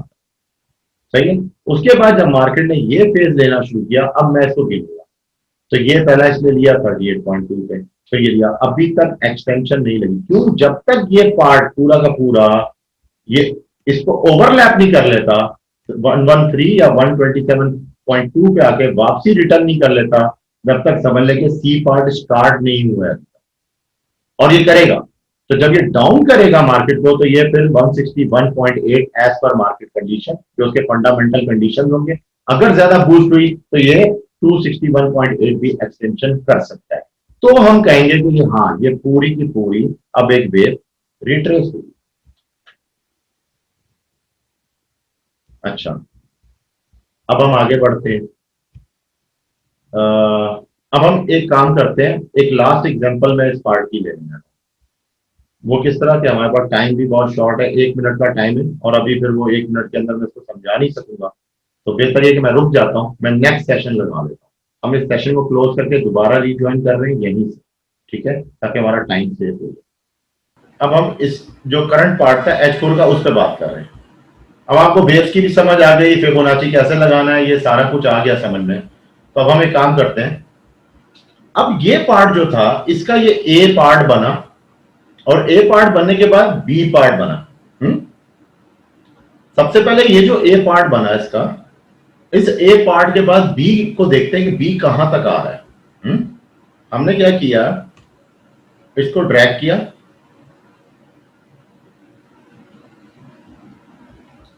जब हमने चेक किया तो ये तकरीबन जो इसका ये वाला पार्ट था, यानी कि ए पार्ट यहां से चला और यहां तक गया, तो ये जो पार्ट था ये आया 50% पे। ठीक हो गया, लेकिन हो सकता है कि मैं अभी एंट्री नहीं ले रहा सेल की। इस वजह से नहीं ले रहा कि मैंने ए को देखा, मैंने बी को भापा, बैठ के मार्केट के अंदर बैठा रहा और इसको आराम से भापता रहा। जब इस जगह पे पहुंचा, अब मैं डबल माइंड हूं, यार ये कहीं 61.8 तो नहीं हो जाएगी, यार ये कहीं 78.6 तो नहीं हो जाएगी। एक बात है ना, अब ये पॉइंट ऐसा है जिसमें ट्रेडर फिर ट्रेड नहीं ले पाता, परेशान रहता है, डबल माइंड रहता है। हमें क्या चाहिए था कि या तो हम ये वाली बात पे इंतजार करें और इस ट्रेड को जो है छोड़ दें, ये मार्केट नीचे चली जाए, ऐसे फ्लो कर जाए और हमारे हाथ से ट्रेड मिस हो जाए, या फिर हम दूसरा काम ये कर सकते थे, हम इसकी वेव्स इन द वेव्स को नाप लेते। जब बी वेव बनी, बी वेव ने भी तो अंदर ही अंदर देखे H4 में कोई ना कोई वेव इन द वेव बनाई है ना। तो जो बी वेव ने वेव इन द वेव बनाई है, वो वेव इन द वेव क्या होगी, ए, बी और सी होगी ना, बड़ी वाली बी के अंदर। तो बड़ी वाली बी के अंदर जो ए वेव है वो हमारे काम की नहीं, वो हमें यही बताएगी कि ए हो गया तो बी हो रहा है। लेकिन जब बी हो जाएगा तो सी हमारे काम की है, हम उस पर ट्रेड नहीं ले रहे, लेकिन उसकी सी लगा के हम उसका ये देख रहे हैं कि आया वो पॉइंट 113% सी कर गया है एक्सटेंशन, 127.2 कर गया है एक्सटेंशन। अगर ये कर चुका है तो बस फिर सही है। अब मैं बड़े वाले पैटर्न के अंदर अब मैं समझता हूं कि बी वेव हो चुका, और आपको शो भी हो जाएगा एक और चीज उसके कैंडल पैटर्न से। जब आप कैंडल पैटर्न देखेंगे तो आपको दिखेगा कि जो प्रीवियस कैंडल था वो ये छोटा कैंडल था, इसने इस जोन को तोड़ दिया है रेड कैंडल ने, सी वेव स्टार्ट हो चुकी है। तो ये दो बातें हो गई पकड़ने की। अच्छा, अब तीसरी बात जो एक्सटेंशन होता है, जब मैं इस बात पे पूरा पक्का हो गया कि मार्केट जो है अब सी यानी कि बी पार्ट बना चुकी है, फारिग हो चुकी है बी से, तो मैंने क्या किया, इस पार्ट को पलट के मैंने इसकी एक्सटेंशन लेना शुरू कर दिया। जब मैं इसकी एक्सटेंशन ली तो पता यह चला कि सी पार्ट जब चलना शुरू हुआ, ट्रैवल करते करते गया तो जाके हिट हुआ 161.8 में। ठीक है, अब मैं ये कह सकता हूं कि ये जो पूरा पार्ट था ये एक किस्म का ए बी सी कर चुका है। लेकिन इसमें यह भी हो सकता है, एक कंडीशन और है, क्योंकि मार्केट में ब्रेक आ गया। जब मार्केट में लास्ट फ्राइडे होता है ना, तो ये चीजें अपने ज़हन में रखनी होती हैं। हो सकता है कि ये दोबारा 113% पे टच करे, और अगर आप गौर करें तो मैं आपको इसको थोड़ा सा वाजे करके दिखाता हूं।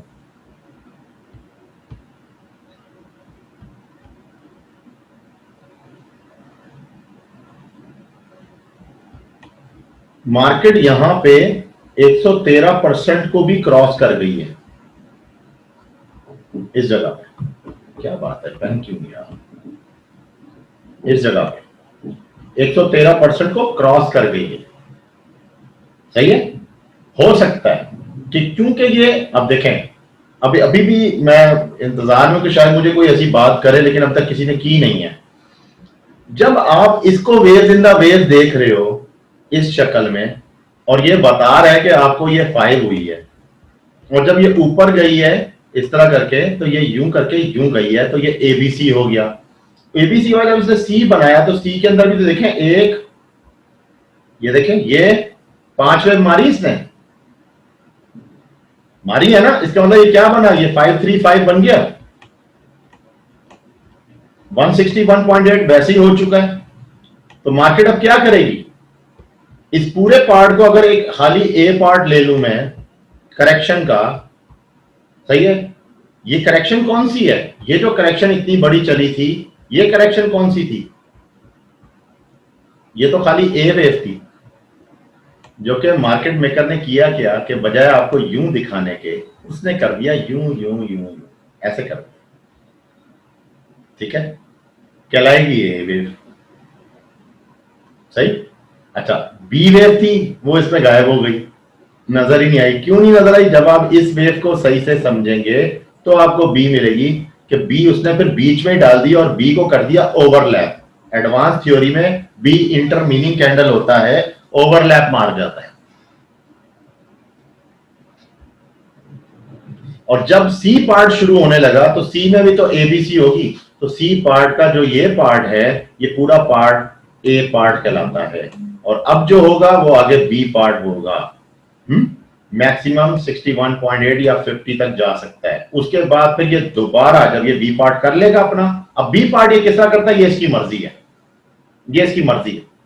ये बी पार्ट को 1 2 3 यूं, फिर 1 2 3 यूं और 1 2 3 यूं करके भी कर सकता है। ये बी पार्ट को एक सिंगल इंटरमीनिंग कैंडल की शक्ल में भी कर सकता है। लेकिन चूंकि कुछ चीजें हैं जो हमने देखी, जो हमने इसके अंदर इसका स्ट्रक्चर देखा है वो बहुत ज्यादा शार्प है। इसका मतलब यह हुआ कि जो बी पार्ट है ये थोड़ा सा साइड वे कर जाएगा। और यह भी हो सकता है कि अगर साइडवे कर जाएगा तो ये जो पार्ट इसका बी था वो कैसा था, क्या वो साइडवे था? नहीं, बी पार्ट देखें बहुत स्ट्रांगली ऊपर गया। तो जब बी पार्ट एक स्ट्रॉन्ग कंडीशन में गया हुआ है तो ये साइडवे होना इसका बनता है। ये मार्केट को साइडवे करेगा, मंडे की जगह ट्यूसडे भी रखेगा, मार्केट को बाय के ऊपर। ठीक है, वेनेसडे में हो सकता है कि ये वेनेसडे वाले टाइम पे आके मार्केट को फिर ड्रॉप दे, और जब ड्रॉप देगा वो ड्रॉप कैसा होगा, वो यही सेम स्ट्रक्चर होगा जो पहले हुआ है। मार्केट को गिराएगा 161.8 पे, इसका सेकंड टच आएगा, सेकंड टच के बाद मार्केट को दोबारा ऊपर लेके जाएगा, सही है, ऊपर ले जाके 88.6 तक ले जा सकता है, उसके बाद फिर बूम नीचे सीधा 261.8 और गेम ओवर। अब आप इस शक्ल को अगर गौर से देखें तो आपको क्या नजर आ रहा है, आपको नजर आ रहा है, ये मैं आप एक्सपेक्टेशन बता रहा हूं फिबोनाची के थ्रू, कि ये क्या बना, ये पूरा जो पार्ट था, ये वाला पार्ट, ये एक ए था, ये पूरा पार्ट बी था, और ये पूरा पार्ट सी था, और इसी करेक्शन हो, समझिए आप। अब ये अच्छा, मजे की बात ये है कि ये इतना बड़ा पार्ट जो है वो बी बनता है, तो ये जो एबीसी हुई है ये किस चीज की है, ये with in the waves in the waves के अंदर भी सबसे बड़ा ए पार्ट है, जो मैं रेड में अब शो करने लगा हूं। चूंकि ये साइडवे हुआ है, यहां डिस्टर्बेंस आ रही है इलियट वेव की, आपको समझ नहीं आ पा रही है होगा हुआ क्या मेरे साथ। ये ए पार्ट था बहुत बड़ा, उसके बाद बी पार्ट था ये बहुत बड़ा, अब जो सी पार्ट था, सी पार्ट का तो खाली वेव्स इन द वेव शुरू हुआ है अभी तो उसका एक ए पार्ट बना है, फिर बी बनेगा, फिर सी बनेगा, जब वो सी बना लेगा फिर उसका एक बड़ा बी बनेगा, और उसके बाद फिर बड़ा सी बनेगा। तो वो जो बड़ा सी होगा वो फिर कुछ इस तरह में होगा, जो कि मैं अब आपको थोड़ा सा इसको ऐसे दिखाता हूं। ये देखें, ये जो पार्ट इसने चलाया यहां तक, सही है, ये आपका ए पार्ट था। जब इसने ये चलाया तो ये इंटरमीनिंग कैंडल बीच में, ये बी पार्ट है, ये एडवांस थ्योरी है। ये इसका पहला एक आसरा शुरू हुआ है, जो अभी ये करके कुछ करके आपको करके दिखाएगा। जब ये फाइनल कर देगा तो ये पार्ट जो है ये सिर्फ और सिर्फ, ये चूंकि ए है ये बी है, तो ये सी का, बड़ी वाली सी का ए पार्ट होगा ये वाला। उसके बाद फिर ये दोबारा मार्केट को ऊपर लेके जाएगा, फिर ये बड़ी वाली सी का बी पार्ट हो जाएगा, और फिर उसके बाद ये मार्केट को नीचे ड्रॉप करना शुरू करेगा, वो भी वेव्स इन द वेव्स की शक्ल में, दोबारा इस पॉइंट पे 1.14 समथिंग पे मार्केट को लेके आएगा, जो कि फिर ये बहुत बड़ा एक ऐसे करके समझें तो एक बहुत बड़ा सी पार्ट बनेगा। अच्छा, ये सी पार्ट अब मैं कैसे पकड़ूं कि मैं ये सही बात कर रहा हूं या मैं गलत बात कर रहा हूं? कोई है मेरे साथ इस वक्त, मुझे बता सकता है कि मैं किस चीज से पकड़ूं कि ये जो मैंने ब्लू एरिया इतना बड़ा स्केच किया है, एम आई राइट, क्या मैं बिल्कुल सही कह रहा हूं? किस चीज से पकड़ूं मुझे बताएं। सर फिबोनाची को उल्टा लगाकर। बिल्कुल, अब हम एक काम करते हैं, इसके अंदर अब हम इसी फिबोनाची को उल्टा करके लगा देते हैं, यानी कि ये जो फिबोनाची इस वक्त लगा हुआ है, अच्छा किस पे लगाएं हम, ये तो ए हो गया, ए के बाद अब हमें ए पे तो लगाने की जरूरत नहीं है, ए के बाद जो बी गया है ना, इस बी को लगाना है। ठीक है, अब हम इस बी को लगाते हैं, इसका पॉइंट पकड़ते हैं, इस वाले बी को लगाते हैं।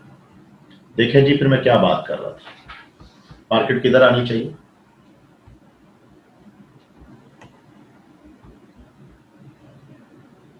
अच्छा बहुत ही कोई बड़ी करेक्शन होगी फिर तो 261.8 बन सकता है, लेकिन ये रेयर है, ये बहुत ही रेयर है। मोस्टली जो एक्सपेक्टेड, जो मुझे इस वक्त कंडीशन लग रही है, जो कि अगर यूरो के हालात थोड़े अच्छे हो गए, जो कि नजर भी आ रहा है, तो चांसेस हैं कि ये 1.15 के बाद जो इसका नंबर आ रहा है, अब ये मैं थोड़ा सा आपको लाइव के ऊपर इसलिए समझा रहा हूं ताकि एक बात भी हमारी जरा वाज़ेह रहेगी। ओहो,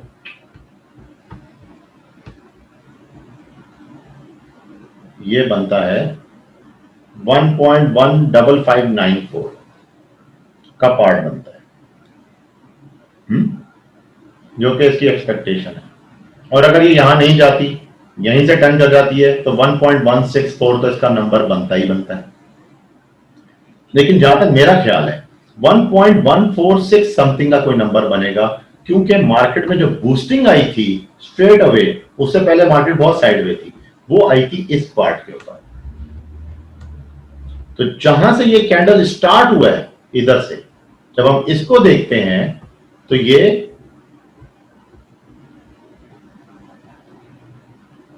1.143 का नंबर आता है।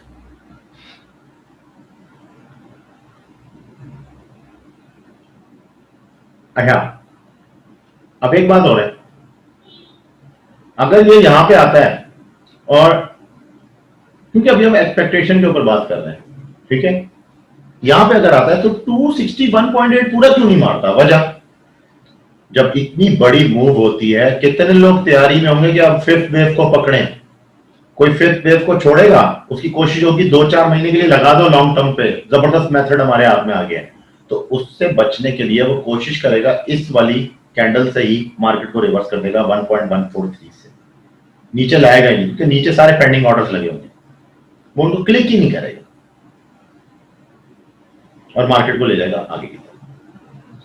वेल, ये सारा कुछ रिकॉर्डेड, और जो हमारी एक्सपेक्टेशन थी वो मैंने सारी आपको समझाई। अब मुझे आप क्वेश्चन आंसरिंग शुरू कर दें, ताकि मैं भी देखूं आप लोगों को कितनी बात समझ में आई है। जिसको जो नहीं आई होगी वो हाथ क्या तभी हल हो जाएगा मामला। जी, स्टार्ट करते हैं।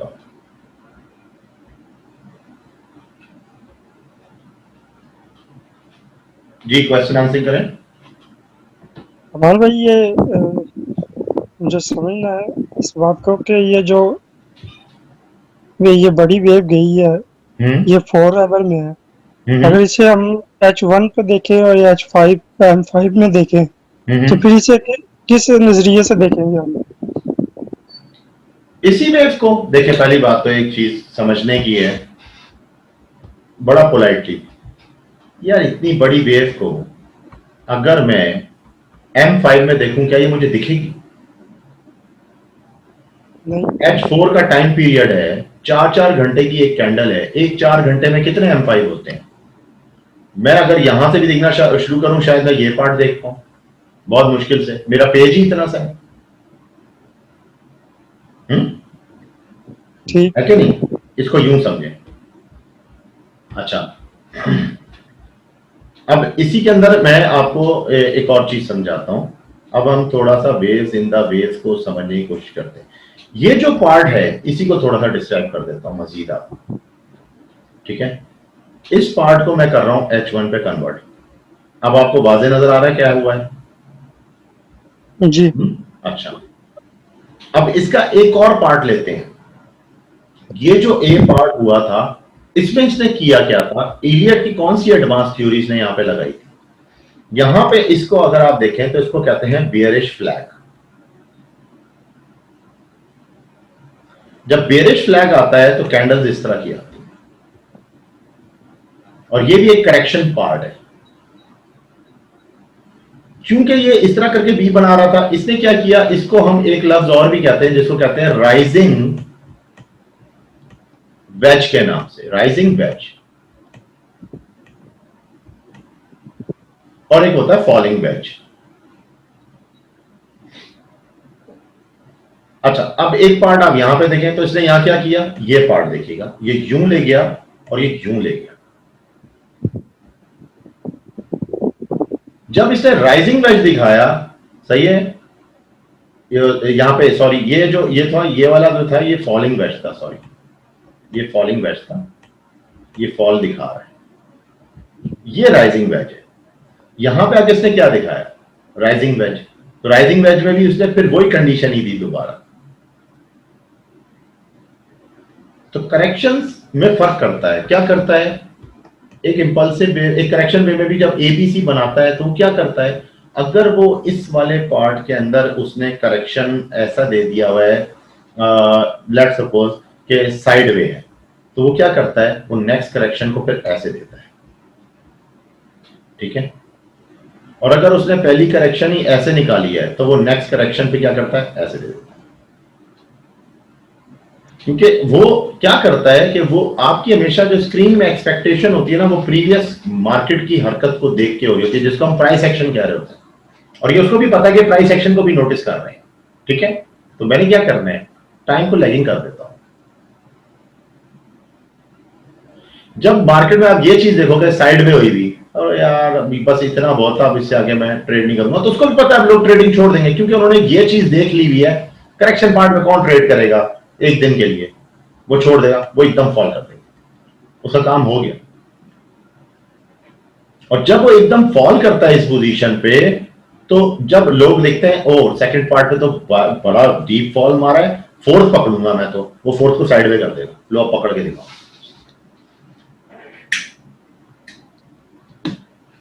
मार्केट हमें खुद दिखा रही होती है कि वो क्या क्या गेम्स खेलती है ट्रेडर्स के साथ। ठीक है, नेक्स्ट क्वेश्चन कोई और?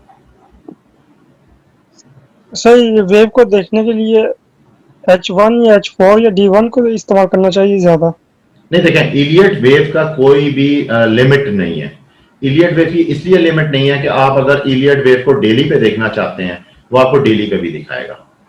ठीक है, डेली पे ये मिसाल के तौर पे ये इसका बॉटम है, उसके बाद का जो टॉप था वो ये था, उसके बाद का जो बॉटम था वो ये वाला है, सही है, उसके बाद का जो टॉप था वो ये था, फिर ये वाला बॉटम है।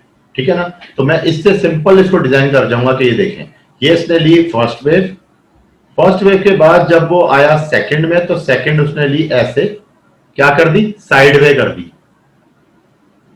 ठीक है, साइड वे कर दी। अब साइड वे करने के बाद उसने क्या किया, दोबारा ली थर्ड वेव, तो जब वो साइड वे थी तो उसने क्या किया, फोर्थ को फौरन फास्ट कर दिया। ये साइड वे थी, वाइस वर्सा थी, तो ये थोड़ी शार्प थी, उसके बाद उसने फिफ्थ निकाल दी।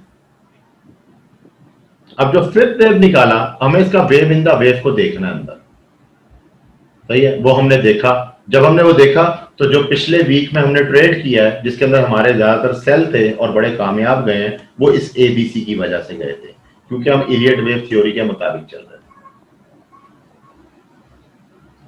अब आपकी बात का मुकम्मल जवाब तब बनता है कि ये तो हो गया इसका एक पार्ट। अब मैं आता हूं M5 पे। M1 ले लो आप, सबसे शॉर्ट टाइम फ्रेम यही है सर। ठीक है, इस शॉर्ट टाइम फ्रेम के अंदर भी आपको नजर आएगा कि वेव्स आ रही है, मार्केट इधर से फॉल कर रही है इस पार्ट से, इसका मतलब ये इसका टॉप है, सही है, ये इसका एक बॉटम हुआ, उसके बाद मार्केट भी ऊपर चली गई ना। तो जब इस पार्ट पे आया तो ये पहला पार्ट हुआ, ये दूसरा पार्ट हुआ, ये तीसरा हुआ, ये चौथा हुआ, उसके बाद मार्केट फिर नीचे गई, ये इसका पांचवा हो गया। पांचवे के बाद उसने मार्केट को फिर इधर एक और बड़ी करेक्शन में डाला। ये जो बड़ा करेक्शन है और ये जो सिंपल स्मूथ इसका फॉल है, ये कहलाता है कि ये इंपल्सिव था और ये इसका करेक्टिव था। अब इस करेक्टिव के मुताबिक ये जो चीज है, ये मुझे नहीं पता कहां तक जाएगी, कहां तक जानी चाहिए, है ना। चलो आप अब इसको देखते हैं, मैं इसको पेन को ब्लैक कर देता हूं। ये जो टॉप था, ये मार्केट ने यहां से मूव किया, पहले तो इसने एक ये मूव किया, तो ये मूव किया, ये मूव किया और ये मूव किया, ये हो गए 1, सर कलर को बदले, सही है, 2, 3, 4 और ये 5 हो गया। ठीक है, अब ये जो पार्ट है, इस पार्ट को हम लगा देंगे फिबोनाची। फिबोनाची से इसकी हम ले लेंगे एक्सटेंशंस, ये यहां तक आ गई। ठीक है जी, अब ये जो एक्सटेंशन थी, इसमें इसने क्या दिखाया, ये देखिए, ये इसने अपने पार्ट देना शुरू कर दिया। ये इसने पहली वेव निकाली, दूसरी ले गया सीधा 76 या 78.6 के पॉइंट के ऊपर, फिर दोबारा मार्केट को दोबारा बाउंस किया, नीचे गया 161.8 को क्रॉस कर गया। अब मैं बहुत छोटे टाइम फ्रेम में देख रहा हूं, तो मुझे लेंथ ज्यादा लंबी लंबी मिलेंगी, ठीक है ना। तो फिर मैं किधर तक पहुंच गया, मैं 161.8 को भी क्रॉस कर गया। अब ये पार्ट मेरे लिए बेकार है, यहां तक आके मेरी ट्रेड ओके हो जाती है। अच्छा, अब मैं यहां से आगे बढ़ता हूं, इसी जगह से मैं मजीद आगे बढ़ रहा हूं। कैसे, कि मैंने इसमें देखा, एक मिनट पहले मैं इसको मिटा लेता हूं, खैर ये आपको याद रहेगा कि हम किस पार्ट पे थे। अब हम थोड़ा सा इसको आगे करते हैं इस जगह पे। ये अब करेक्शन पार्ट क्यों बन रहा है? आपने बहुत बड़ा वेव इन द वेव लिया है करेक्शन पार्ट का एबीसी की सूरत में। ये देखें, ये इसका करेक्शन पार्ट था, ये 5/3 था। अब ये ए था, बी था, छोड़ दो इस बात को कि सी था। अब इसने नेक्स्ट वेव उठा दी ऊपर की तरफ और ये यहां के साइड वे हो गई। अब ये यहां से जो उठेगी, ये करेक्शन देखनी है कहां तक जा सकती है। तो इस वक्त राइट नाउ मार्केट कितना करेक्शन ले चुकी है, अब इसको नाप लेना चाहिए। ठीक है, तो हम सीधा सीधा इसको ऊपर तक ले जाते हैं और इस पॉइंट को अब हम इसके नीचे ले जाते हैं जो इसका बॉटम था। मार्केट को 61.8 तक रिट्रेस ला चुका है, तकरीबन 50 भी ला सकता है। 32 हुआ तो बहुत अच्छा होगा। सही है, अब मैं इसमें मजीद देखना चाह रहा हूं 61.8 से मुड़ तो नहीं जाएगी मार्केट। चलो ये भी कंफर्म कर लेते हैं। उसके लिए कौन सा पार्ट उठाना चाहिए मुझे इसके अंदर? मेरे लिए सबसे कीमती पार्ट कौन सा है? वो है ये वाला। मैं इस पार्ट को फिबोनाची लगा के इसको चेक कर लूंगा। आप समझाइए, waves in the waves, waves in the waves. जब आप वेव्स इन द वेव्स के अंदर बहुत ज्यादा प्रैक्टिस कर लेंगे, फिर आप मार नहीं खाएंगे, फिर आप कम मार खाएंगे। अभी आप ज्यादा मार खा रहे हैं। ठीक है, अब इसको चेक करने के लिए इसकी एक्सपेक्टेशन कैसे लेंगे? फिबोनाची को उल्टा कर लीजिए। अच्छा, फिबोनाची को उल्टा करके यहां पे लगा दिया हमने और इसको ले लिया। देखिए 127.2 क्रॉस कर चुके हैं, 161.8 भी जा सकती है और अगर ज्यादा एग्रेसिव हुई तो 261.8 भी आ सकती है। लेकिन फिर पीछे कुछ ना कुछ बताएगी। एक पार्ट बता चुकी है ऑलरेडी M1 पे बहुत छोटे टाइम फ्रेम के अंदर कि यहां पे भी एक इसने करेक्शन पार्ट ले लिया हुआ है। ठीक है, ये जो करेक्शन पार्ट जिसको हमने नापा है, अब इसके बाद इसकी मजीद जो है वेव शुरू हुई है। ये अब इसमें ढेर सारी वेव्स हैं, समझ नहीं आ रही, पर ये पूरी वेव इंपल्सिव ही कहलाती है। उसके बाद ही मार्केट पे नीचे करके आएगी ऐसा। समझ रहा हूँ। और कोई क्वेश्चन? सर इलियट वेव की एक है ना वेव जो होती है सर, वो एक्सटेंशन जाती है। अगर एक वेव एक्सटेंशन हो गई सर, जैसे कि थर्ड वेव एक्सटेंशन चली गई, तो 5 वेव तो नहीं जाएगी ना सर एक्सटेंशन? जा सकती है, सेम उसी में रहते हुए जा सकती है। वो उसका, देखिए मेरी बात सुने, मैं आपको इस तरह समझाता हूं। आपकी बात यह है कि अगर हमारी एक वेव एक्सटेंशन में चली गई, मिसाल के तौर पे हमने इस वेव को नापा था, ये इसकी करेक्शन थी, उसके बाद ये इसकी एक्सटेंशन थी। ठीक है, और हमने एक्सटेंशन देख ली 100 एंड 100 161.8 तक चली गई। तो उसके बाद जब ये मुड़ने के बाद वापसी 88.6 78.6 या फिर 61.8 तक आ सकती है करेक्शन, और समटाइम तो 23.6 भी आ सकती है खींच के, क्योंकि वो इस पार्ट को तो आपको पता है कि वो ओवरलैप नहीं करेगी कभी भी, वो उसका फोर्थ करेक्शन बन रहा है। ठीक है, तो इसकी एक्सटेंशन कहां जाएगी? ऑटोमेटिकली 261.8 पे जाएगी। तो इसलिए एक्सटेंशन नंबर्स आपके कौन से होने चाहिए? आपके पास होने चाहिए 461.8, ये लास्ट नंबर होता है। उससे पहले जो होता है वो 261.8 तक होता है, और उसके बाद फिर आता है 161.8, और जो नीचे इंटरबैंक्स मार्केट नंबर्स हैं वो कौन से? 127.2, मोस्टली स्कैल्पर्स बाहर हो जाते हैं। ठीक है, और 113%। उसके बाद क्या होता है मार्केट में? क्योंकि अब एक असल में ये लोग क्यों निकलते हैं, वजह आपका जो ये इंडिकेटर लगा होता है ना, वो ओवर ब्रॉड या फिर ओवर सोल्ड शो करने लग जाता है, जिसकी वजह से वो सेफ साइड अपने आप को बाहर निकाल देते हैं।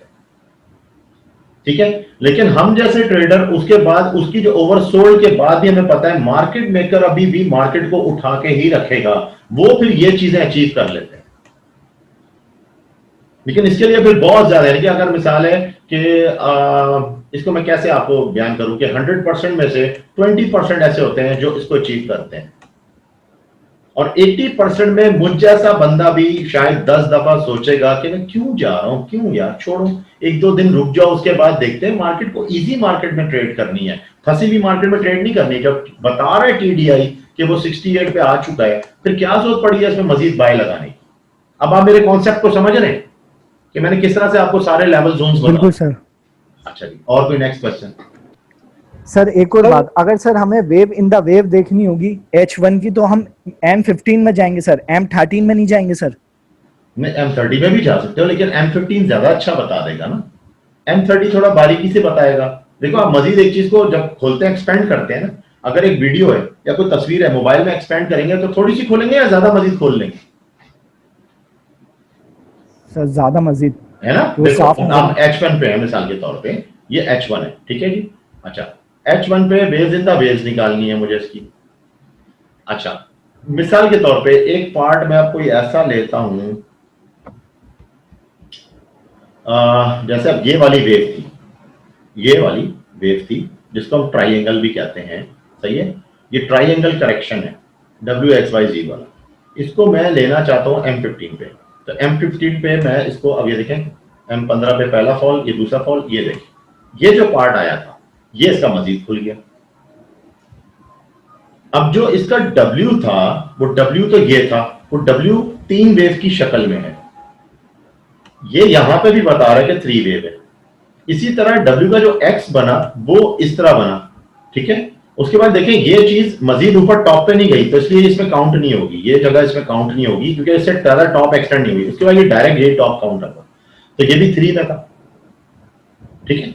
उसके बाद फिर यहां से भी मार्केट जो जा रही है वो फिर 3 में आ रही है। तो ये 3/3 का मतलब ये जो पार्ट बन रहा है यहाँ पे, ये जो भी चीज बनाना चाह रहा है वो क्या कर रहा है, एक ट्राइंगल बना रहा है करेक्शन के अंदर रहते हुए। जब उसने कैंडल को बूस्ट किया, रिलीज किया, तो किस तरह रिलीज किया, यहां पे आके यूं। अब ये वेव्स इन द वेव्स में आप इसको पकड़ रहे हैं, तो इसने कर दिया इसको 5 की सूरत में, समझ गया। लेकिन चूंकि करेक्शन पार्ट है और मुझे पता है कि 3/3, तो मोस्टली ट्रेडर क्या करते हैं, करेक्शन को 3/3 ही समझ के यहां पे आके ट्रेड को कैंसिल कर देते हैं, और ये एक अच्छी बात है, इसमें नहीं घुसते। वो अपना टीपी उनका सेट होता है, उतने पे टीपी हिट हो जाता है। और कोई चीज, ठीक सर। और कोई बात? सर मेरा सॉल्व करने का मकसद ये है कि वेव को समझने के लिए इजीली अगर हम H1 या H4 या D1 को रखें तो वो इजी समझ नहीं आ जाती वेव की। बिल्कुल ऐसा ही है। हमेशा देखें, हमेशा हाई टाइम फ्रेम से पहले विजन ली जाती है। जब एक ब्रॉडकास्टिंग पूरी अच्छी विजन आ जाती है, फिर उसको माइक्रो निकाला जाता है, फिर उसका मजीद माइक्रो निकाला जाता है, फिर आपको, अब देखिए नॉर्मली होता है, जब आप ट्रेड लेते हो, आप कौन सा टाइम फ्रेम लेते हैं? अगर आपके पास नीचे टीडीआई लगा हुआ है, सही है, अब आप ट्रेडिंग करना चाह रहे हैं, आप ऑटोमेटिकली M15 खोलोगे। आप मजीद भी उससे कम जाना चाहोगे, मजीद फाइन ट्यूनिंग करिए कि यार मैं इसकी मजीद कैंडल निकालूं, कोई मजीद, अगर जो मैं बाय लेना चाह रहा हूं, मजीद कोई 2-4 अगर रेड हो जाती है, फिर मैं बाय लेता हूं, थोड़ा और नीचे से ले लूं। यही है ना, हमारा जेन तो इसी तरफ जा रहा होता है ना। तो हम क्या करते हैं, विजन बड़े वाले टाइम फ्रेम पे लेते हैं, और उसके बाद फिर हम अपने आप को शिफ्ट कर लेते हैं स्मॉल टाइम फ्रेम की तरफ, और वहां पे जाके फिर हम अपनी बिल्कुल फाइन ट्यूनिंग से ट्रेड को लेते हैं। सर ये जो करेक्शन वेव होती है, इसको फिबोनाची के अंदर ये 113, ये 127, ये इससे फिक्स होता है, ये इससे नीचे भी चली जाए तो फिर वो फॉल्स हो जाती है? नहीं, देखिए मेरी बात में, ये जो 113 या 127 है ना, ये पूरे EUR USD का जो चार्ट जब से पैदा हुआ है ना, जब से लेके अब तक का पूरा बैक टेस्ट, उस बैक टेस्ट के अंदर ये रेशियो नहीं है, ठीक है। इसका मतलब ये इंपॉर्टेंट रेशियो। यहां तक बात समझ आ गई? ठीक। अच्छा, अब आपका जो सवाल है कि क्या ये इससे भी नीचे या इससे भी ऊपर हो सकता है, बिल्कुल हो सकता है, लेकिन वो तभी करेगा कि पहले वो इस वाले लेवल को अचीव करेगा, सही है। अगर उसने इस लेवल तक जाना है तो वो क्या करेगा, पहले रिट्रेस करेगा, उसके बाद ही वो इसका अचीव करेगा ना। एक चीज देखें, थोड़ा सा मैं आपको एक प्राइस एक्शन के हवाले से बताता हूं। यहां पे ये बाय का एरिया और यहां पे ये सेल का एरिया, ये सेल मैं यहाँ पे गिनती कर लेता हूँ कितना है, ठीक है, सही हो गया, ठीक। सही है। अच्छा चले, मैं एक और तरीका आपको इख्तियार, मुझे थोड़ा सा दूसरे तरीके से चाहिए, जरा और ज्यादा फाइन तरीके से ना, कर्सर ही ले लो आप, ये मैं एक ट्रेंड लाइन ले रहा हूं और इसको क्लिक करके यहां पे ले आया, ठीक हो गया। जी। अब मार्केट और ऊपर गई, ठीक है, और मार्केट यहां पे दोबारा से सेल देती है इस जगह पे, तो ये भी मैंने ले लिया। इस ट्रेंड लाइन से ये ट्रेंड लाइन छोटी है, जी। इसके बाद प्राइस एक्शन ये कह रहा है कि बायर अभी भी स्ट्रांग है। समझ हो गई बात की, समझ आ गई? जी समझ आ रही है। अच्छा चलो, अब बायर अगर स्ट्रांग था तो बायर कितना स्ट्रांग है, यहां से हम बायर को लेते हैं,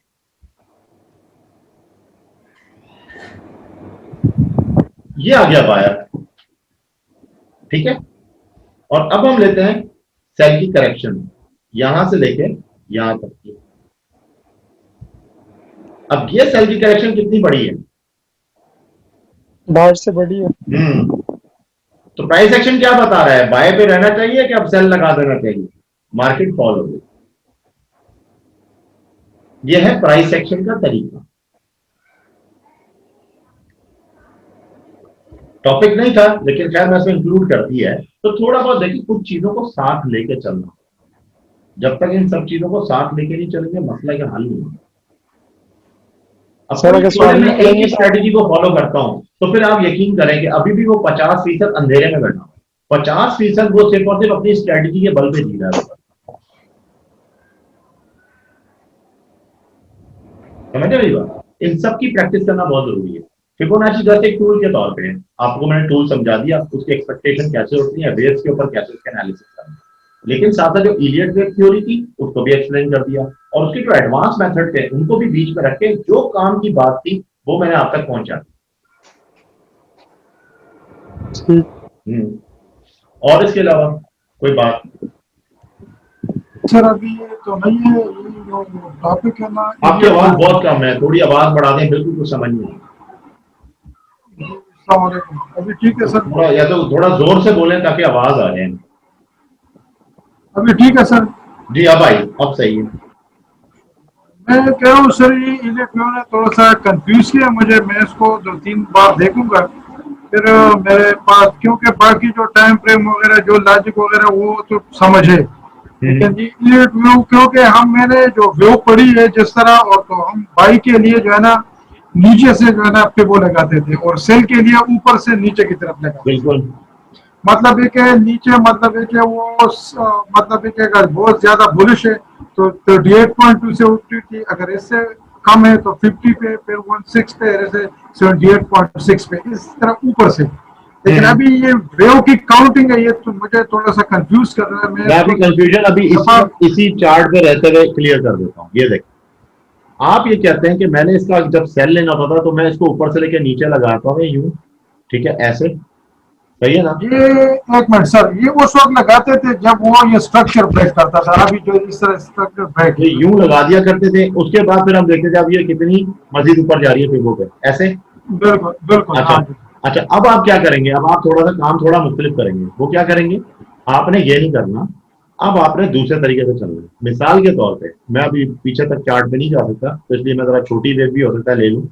मैं जब यहां से इसको देखूंगा ना, इस वाली वेव को, ठीक है, इस वाली वेव को, तो मैंने क्या देखा कि बी पार्ट कितने पे आया, 76.8, ऐसा ही है ना? बिल्कुल। अच्छा, लेकिन मैंने ये वाली ट्रेड नहीं लेनी, मैंने रहना बाय पे ही, तो मुझे करेक्शन से क्या लेना देना। तो मैं क्या करूंगा, मैं इसी वाली जो मैंने वेव ली है, इसी वेव को मैं कर दूंगा इसको उल्टा, ठीक है, इसको मैं ले जाऊंगा टॉप पे और इसको मैं ले आऊंगा बॉटम पे।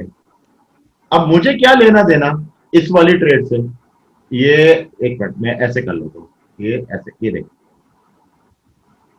ठीक है ना? अब मुझे क्या इसमें लेना देना, ये मैं तो M15 पे हूं उस वक्त, सही है ना? तो M15 पे रहते हुए मैं इसकी एक्सपेक्टेशन ले रहा हूं कि ये मजीद ऊपर कहां जाएगा। अब आप यूं देख, ये देखिए, अब आपको समझ में आई? यानी कि हम पहले क्या करते थे, इस वाली वेव का रिट्रेस लेके बस फिबोनाची को इस्तेमाल करके हम बोलते थे फिबोनाची यूज कर रहे हैं, और ये इसका क्या यूज करने का कोई सही तरीका? टूल को इस्तेमाल करें अपनी नेक्स्ट एक्सपेक्टेशन के लिए। ये ट्रेड तो मैंने लेनी नहीं है। ये जो हम इस्तेमाल कर रहे हैं तो ये मतलब ये कि हम एक्सटेंशन के लिए यूज कर रहे हैं। हाँ, ये देखिए ना, अब मैंने तो ये ट्रेड लेनी नहीं है क्योंकि मैं तो बाय पे रहना चाहता हूँ, क्योंकि मैं इस वक्त M15 पे हूँ और M15 पे।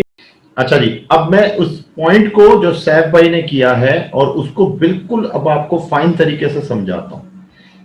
इन्होंने ये कहा कि हम जो ये इम्पल्स वेव था उसके बाद फिबो को हम इस्तेमाल किया करते थे, किस लिए किया करते थे? रिट्रेसमेंट को देखने के लिए और एक्सटेंशन को देखने के लिए, ठीक है। मगर अब मैं अगर इस पे एक बात समझाऊं कि हमने इसके ऊपर ट्रेड कैसे लेनी है, सही है, तो वो ज्यादा मजेदार बात हो जाएगी। आपको ट्रेड लेने का तरीका पता होना चाहिए कि मार्केट में ट्रेड कैसे लेना है, ठीक है। उस पार्ट को देख लेते हैं। ये देखें, हम इस वक्त किसी भी पार्ट पे आ जाते हैं, जैसे मिसाल के तौर पे यही वो पार्ट था, ये वाला, ठीक है। इस पार्ट को मैं थोड़ा सा मिनिमाइज कर लूंगा, चले ये भी सही है, इस तरह भी सही है। इसका तरीकाकार क्या होता है? इसका तरीका यह है कि आपने फिबो लिया और आपने इसको ड्रैग किया नीचे से ऊपर। अब आपने इसकी रिट्रेसमेंट तो ले ली, ठीक, एक तरीका तो ये हो गया। या आपने क्या किया? रिट्रेसमेंट ले ली। अच्छा, इस पॉइंट को आप इसके ऊपर बिल्कुल ही लगा दें ताकि जब हम इसको मिनिमाइज करें तो हमें सही से नजर आए। ये आ गया जी इसका ये पॉइंट। अच्छा, एक तरीका तो ये हो गया। दूसरा तरीका ये, चूंकि मैं एक्सपेक्ट कर रहा हूं, अब मिसाल के तौर पे 50% पे आता है या 61.8 आता है, लेट सपोज मैं ये समझा कि मार्केट आई है 38.2 पे, मैं लेना चाहता हूं बाय, और मेरे पास मनी मैनेजमेंट का फ्लो है और मैंने मनी मैनेजमेंट की क्लास भी ली हुई है, मुझे पता है किस तरीके से इस पर ट्रेड्स लगाई जाती हैं, दोनों तरीके, स्कैल्पर और लॉन्ग टर्म वाले। मैं यहां पे एक ट्रेड लेता हूं इस पॉइंट के ऊपर, जब मैं ये कैंडल्स देखता हूं मैं इस पे ट्रेड लेता हूं और मैं लगा देता हूं अपनी ट्रेड, जो भी मेरी लॉट साइज है, वट एवर 0.05 की है लेट सपोज, ठीक है ना। मुझे पता है मैं 0.40 तक भी जा सकता हूं, लेकिन मैंने उसको स्प्लिट करके मानना है। मगर मार्केट क्या करती है, मजीद नीचे आ जाती है और 50 का लेवल बता देती है। तो क्या ये घबराने वाली बात है?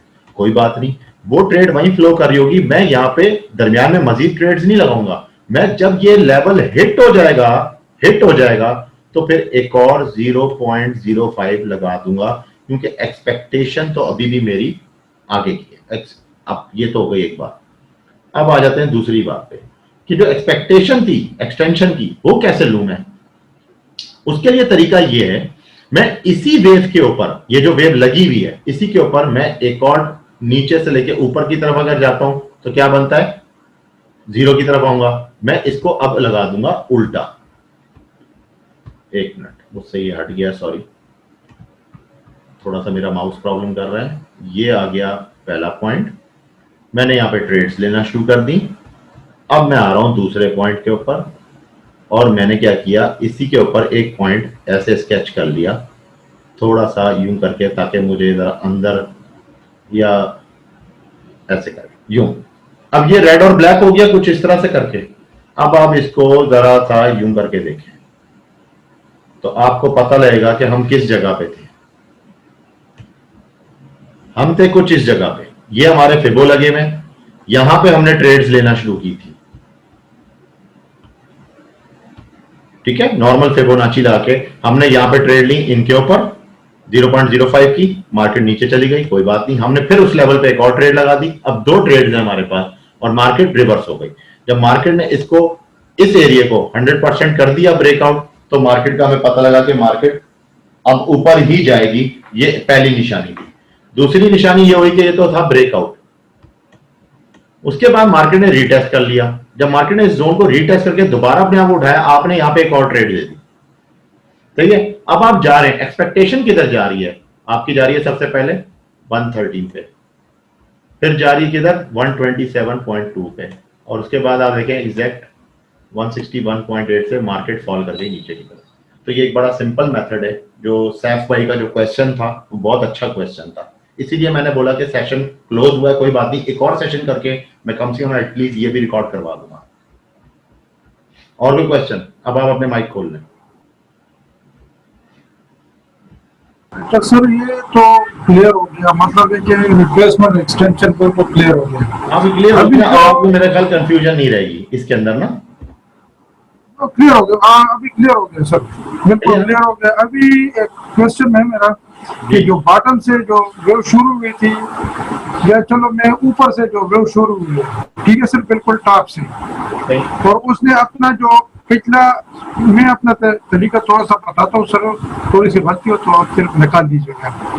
ये जो स्ट्रक्चर है, इसको जब ये ब्रेक करता है और वापस सी के लिए उठती है, तो फिर हम ऊपर से जो है ना, पहले जो है ना नीचे की तरफ लगा देंगे तो रिट्रेसमेंट के लिए लगाएंगे, और फिर जब उल्टा करेंगे तो फिर हमें आगे तक एक्सटेंशन बताएगा कि आपने इसने यहाँ तक आना है।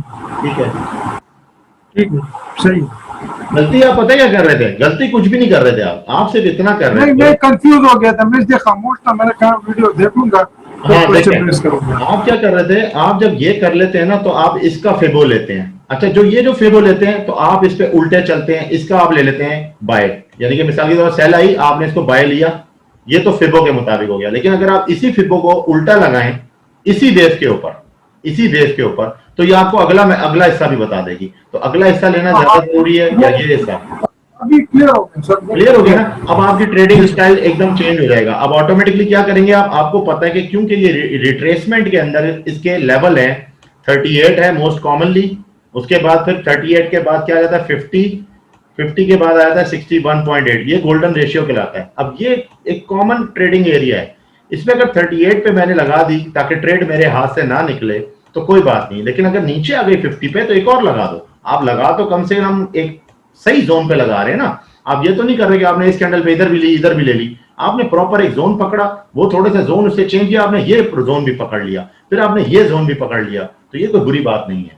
और ये इतना गैप है इन ट्रेडों के दरमियान कि आपके बैलेंस पे भी इफेक्ट नहीं करता, कैपिटल भी आपका जो है वो मुस्कुराता रहता है।